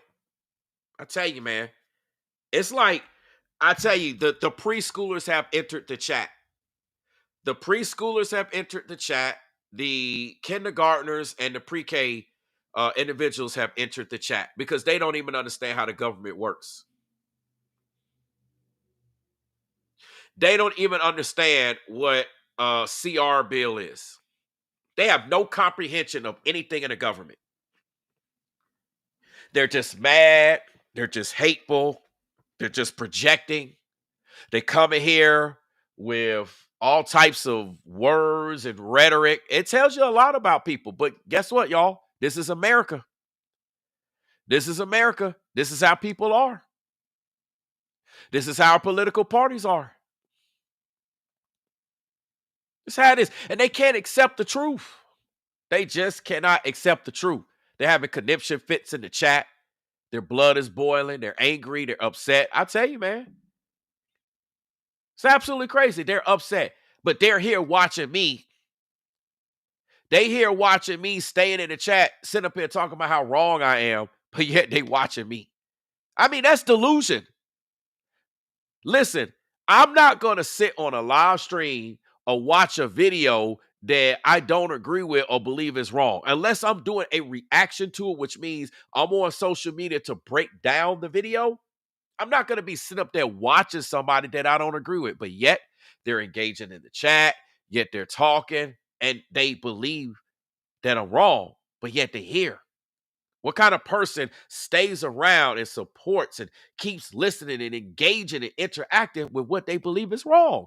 That means that something's wrong with you. You have an issue if you're the type of individual that does that.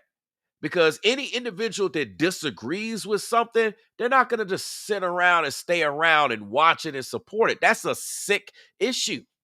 But you know what? This is America. And a lot of people are on demon time. A lot of people, they're not trying to do what's right. They're not trying to follow what the Bible says. Right? So all the people that's in the chat, and they saying, I'm not defending my point. I've already been through this. I've been streaming for 2 hours and 22 minutes. You just showing up late to the class. You're the type of individual that comes late to the class and act like you know everything that's going on. Act like you heard everything, seen everything, and you talking like you've been here since the first minute. There are people that's been in the chat that's been here since the first minute. I've been streaming for 2 hours and 22 minutes. You come in here now, you act like I didn't speak on certain things. Man, oh man, oh man. I tell you, man. I tell you, it's you can't make this stuff up, y'all. You cannot make this stuff up. Look at this person. Got somebody here named Miko says the Bible is BS. Grow up. I'm sorry you feel that way. The Bible's not BS to me. The Bible's not BS to a lot of people. I'm sorry you feel that way, but it's not BS. I'm sorry that you were misled, that you weren't taught correctly. I'm sorry that somebody that is a false prophet might have lied to you and scammed to you, burned you. You got a lot of pulpit pimps in these churches. I'm sorry somebody didn't actually give you the proper example of what it means to be a believer in the God of Abraham, Isaac, and Jacob. I'm sorry you got that presentation. And this does happen. This is America, guys and gals. It's America.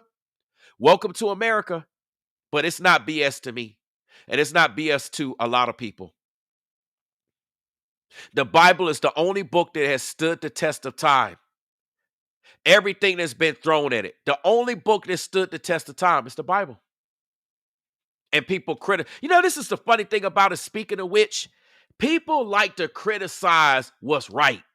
It's like they be mad. They be like, man, something is right or you right. Listen, this is not even about me. This about y'all, for example, right? You could be right on something. All the proof, all the evidence is there, and people just be mad and be upset for no reason. They don't like the fact that you right about something. It's crazy. So they go into like attack mode. They have conniption fits. They start glitching out. They start acting like NPCs, non-playable characters. They start going on demon time. They act like the Exorcist. They start going. That's what they start doing. It's funny what the truth does. The truth bring out, listen, I'm telling you, man. The Bible says the truth will set you free. It's crazy, man. It's absolutely crazy, man. Absolutely crazy. You just have a lot of uneducated people that just don't understand in the chat. To the people that's saying foolish stuff, just don't listen to them because they're foolish. They're foolish. It's point blank, period. They're foolish. They don't know any better. They're going to say foolish things. They're going to react foolishly because they're here to be foolish. You have people that's in our country right now that have no desire, no intention of seeing a better America. They don't want the country to get better. They don't want the city to get better that they live in, the state that they're in. They don't want to see families get better. They don't want to see relationships get better. They don't want nothing to get better. All while lying to you all, saying that they want to see things get better, but they don't put actions behind it. When you listen to them talk, when you watch what they do or don't do, it doesn't support any of that. It supports things getting worse. See, this is why a lot of people be on demon time. A lot of people be on demon time. They act like they want better. They be like, I want better. But when you look at what they're doing, either they're not taking the actions or they're actually working against things that actually provide things better. Listen, anything that puts people that are able bodies, for example, to where they are actually able to work, they're able to get educated, it's so much better for not only us, it's better for those individuals. They now become educated more. Like, what is wrong with a person being more educated? So let me get this straight. We're not supposed to become more educated. What is wrong with someone that is able to work now, to build a resume, to build their skill sets, to get training, to get money going, instead of them freeloading, sitting off the system, being lazy, like these 7 deadly sins? A lot of people be sitting up here like sloths. The middle sin, sloth. They just lazy. They want to lay around, sleep around. No, I ain't trying to work. No, I don't want to do that. No, I don't want to work on my relationship. No, I don't want to work on my resume. No, I don't want to work on my job. No, I don't want to do that. That's too much work. No. Come on now. This is why a lot of people on demon time. A lot of people on demon time. They don't want to see a better America. They don't want to see other people doing better. They got the doom and gloom mentality. They got the hateful mentality. They just want to tear down and bring down. And you see this rhetoric even take place in politics. Don't think that just because somebody is a political candidate or represent a seat or a house or whatever, that they not speaking about this. Listen, these politicians share all their rhetoric out of their mouths, and they say things talking about they want things better, but they're not doing anything. For example, you have a lot of Democrats right now saying they want things to be better, but they're not doing what it takes to open the government. They don't even want to sign a bill that they actually agreed on themselves. Can you believe that? A bill that they agreed on themselves, and instead they want to do narcissistic projection and say it's the Republicans doing it. How is it the Republicans doing it when they presented 14 bills? 14 bills. 14 times as of this weekend. All been rejected by who? The Democrats. It's not the Republicans rejected it. It's the Democrats. All because they want to I want health care.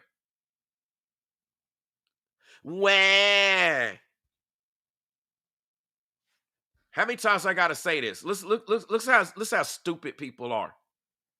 This is how uneducated people are. Let me show you this comment. I said this 1,000 times. You got somebody here. If I could get this on the screen, hold on, because the chat is just jumping. Let me see if I can get this on the screen.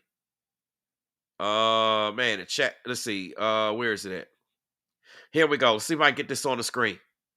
You got this person named Chris here says they're not empowered, dingus. Do you not understand what votes mean? Do you not understand what a filibuster means, Chris? Do you not understand that the reason why we have a filibuster is so that it's fairness regardless of who's in power?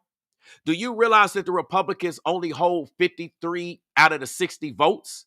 So even though they're in power, they cannot open the government? Do you not understand that? The Democrats, with their 7 seats, their 7 votes, are stopping the government from being open. Does not matter who's in power. You, Chris, do not understand how everything works. But yet you're coming here in the chat acting like you understand how everything works. But I get it. You're listening to all those liberal AF politicians who speak all the time, who come on camera all the time, and they tell you half truths. They don't tell you the full information. They just tell you a little something, and you think, oh, that's what it is, because you don't do your research on how things work. I get it. I understand. I understand. The bottom line is the government needs to be open, and it needs to be open now. And all I have been seeing, as well as many other people, is that after 14 bills being presented to the Democrats, that they actually agree on the points that Democrats agree on, a bipartisan, clean bill that they agree on. I'm talking about the Democrats agree on. They still refuse to actually vote on what they agree on. I tell you, man, says a lot how they feel about the American people, but yet y'all all believe that they all for the American people. Who's holding who's hostage? So with that being said, y'all, I'm gonna get out of here. I want to go kick it with my family. I got some things I want to do. Want to go chill out. I put the argument out here. I put the thought out there. We're gonna follow up on this because I mean the government shutdown is still continuing. So there's gonna be people talking. We're gonna go into day 3 of no SNAP benefits. We got to see how people are gonna react. There's gonna be a lot of videos that's coming as it relates to this. This is a real issue. This is a real situation. And again, a lot of people just listen. I'm telling you, man, if I tie in all of the 7 deadly sins as it relates to this, y'all ain't ready for that. Y'all don't want me to tie in all 7 deadly sins into this. We've got to open the government back.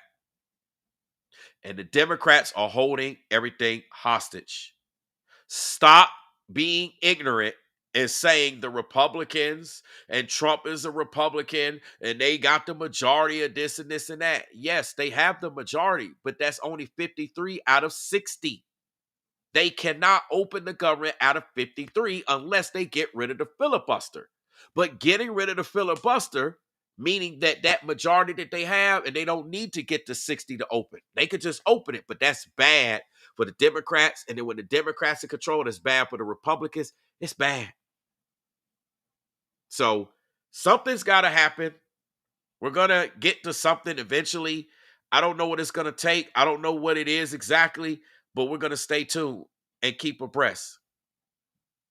We got to get people to recognize what's going on, and at some point in time, hopefully something takes place to where this government can open so people can eat, people can get to work, get back to work, put food in their pockets, pay their bills, etc., etc., etc.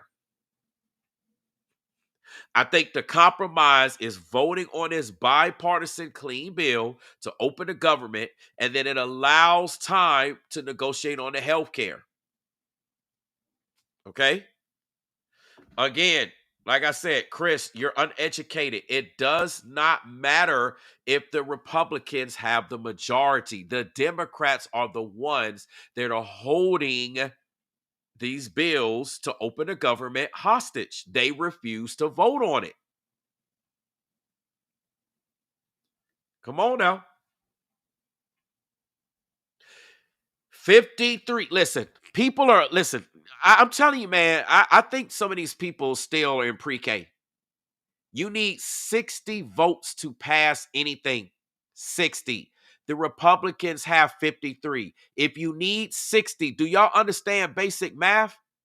With needing 7 more votes, how can you open something with only 53 and you need 60? How can you do something if you got 53 but you need 60? Do y'all understand? Anybody saying it's not true is just literally just illiterate as to how the government operates when it comes to voting. Do y'all understand this? Anybody that's arguing that is just literally uneducated to how the government works. They refuse to admit how the government works. Chris, you are uneducated. How can you compromise when there is already a compromise that's been presented 14 times? See, this is what I'm talking about. It's like when you talk to people that are liberal AF, it's like talking to a wall. The bipartisan clean bill is the compromise to open the government. What do you talk about? A compromise. That is the compromise. The Democrats refused to compromise because they want health care. They was like, nope, we ain't voting on that. Nope, we not doing it. If that health care ain't in it, we ain't doing it. The only ones refusing to compromise are the Democrats. The Democrats have not suggested a bill. They're just sitting there whining and crying about health care. They're not suggesting that we come to a compromise. Again, 53 votes. What do people expect? And this is why our government is shut down. The Democrats are currently holding the government hostage. Now, if that shifts and that changes, then I will do some content to reflect that. But as it currently stands, as of right now, November the 2nd, the Democrats are holding the government hostage. I know a lot of you liberal lefters don't like it. You don't want to hear it.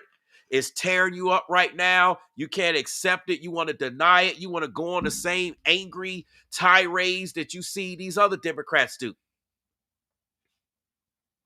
But it doesn't change the fact that they're the ones holding the government hostage. So with that being said, y'all, I'm about to get up out of here. Like I said, it's like talking to a wall, explaining how the government works, how voting works, all this stuff. It's like people should know this stuff already. It is what it is. So with that being said, for everybody else that's here, shout out to those of you with your excellent conversation. Shout out to those of you that double tap the screen. Shout out to my new subscribers and those of you that are going to subscribe right now or on your way out. I appreciate you. My platform is nothing without you. And I look forward to future dialogues and conversations with those of you that subscribe and that will come back and watch the show. Right? You got people still saying I'm confused. I mean, there's nothing to be confused over. 60 votes is what's required to open the government. 60 votes is what's needed to be passed. Republicans make up 53. Y'all are confused. Y'all don't understand basic math. Y'all don't understand basic math. Y'all are confused on 60 minus 53. That means that if all 53 Republicans are voting, there are no more Republicans to vote. You got people actually in the chat thinking that it's like 60 some or 70 some or 80 some Republicans. No, it's only 53. And though that is the majority, it is not all of it. You need 60. That means there's 7 votes. Those are the Democratic votes that are holding everything hostage. 7 people on a bill that they agreed on themselves. Let me reiterate this. You got people that's talking a bunch of garbage in the chat. They're just ignorant. You have a bipartisan bill that the Democrats agreed on. These are the necessary things to open and fund the government. The Democrats agree on this, and yet they won't even vote on what they agree. Let me repeat this for the slow people in the chat. The Democrats agree on this clean bill. It is a bipartisan bill that they agree on. They don't disagree with the Republicans. They agree. The Democrats agree. The Republicans agree. And yet the Democrats still refuse to vote on what they actually agree. And y'all trying to bring in what they disagree. That's not what's in this bill. That makes the bill unclean. It is a clean bill, bare bones bill. The Democrats agree on these points and they refuse to vote on it. And y'all still want to blame the Republicans, man. Y'all can stay lost. Y'all can stay asleep. Like I said, it's like talking to a wall. So, hey, I'm about to get out of here. Appreciate everybody that came through. This has been an excellent show. I'll have some more content tomorrow. I usually put out content daily. So stay tuned. You can watch the liberal AF lefters crying in the chat. You know, they're going to say, I'm lying. I don't know what I'm talking about. They hurt, man. They crying. They're full of anger. They're full of rage. And they're crying. They're just wah, wah, wah, wah, wah. That's all they doing in the chat. I tell you, man. I told you, the preschoolers have pulled up to the chat. The kindergartners have pulled up to the chat. So, hey, to everybody else that gets it, appreciate y'all. Make sure y'all double tap the screen on your way out if you haven't done so already. Make sure you subscribe if you haven't done so already. And I will catch y'all in the next one. I hope that y'all stay blessed. You know, go after your goals. Go after your dreams. God first. Some of y'all got to crack open the Bible to figure out what I mean by God first. A lot of people that's on the left, they ain't trying to follow what the Bible says. They ain't trying to follow God. That's a whole nother conversation. I might have to do a whole stream just on that. It's not everybody, but it's a lot of people. You can't win with them, man. A lot of the people are trying to lose. I'm focused on winning. You understand? We're focusing on winning. And I encourage you to go out there and win. Stay encouraged. Be encouraged regardless. Use this time to restructure, renegotiate, even if you're not affected immediately by the government shutdown or by the SNAP benefits. Just use this time to put yourself in a good position. Make smart decisions, smart moves, et cetera, et cetera, et cetera. It's time for elevation. All right? So with that being said, y'all, I'll catch y'all in the next one. Right? And listen, and this proves my point. This exactly proves my point. I'm going to end here. Chris says the Bible is a storybook, not even a good one. This proves my point. The liberal AFers don't believe in the Bible. Y'all, I'm about to do this live stream coming up tomorrow. That's going to be my live stream. If anybody does that and beat me to it, that means they watching me. You better shout me out or I'm going to actually do a video to expose you. This proves my point. Those folks that are liberal left, they don't follow God, man. They don't listen, man. That's what's wrong. We're in a battle between good and evil. Time and time again, they prove me right. We're going to talk about it tomorrow. With that being said, double tap the screen. Please subscribe if you haven't. Got ways to support at the top of the screen in the description box. And also you can become a member, have a membership. Y'all keep the lights on. And I appreciate those of you that have done so.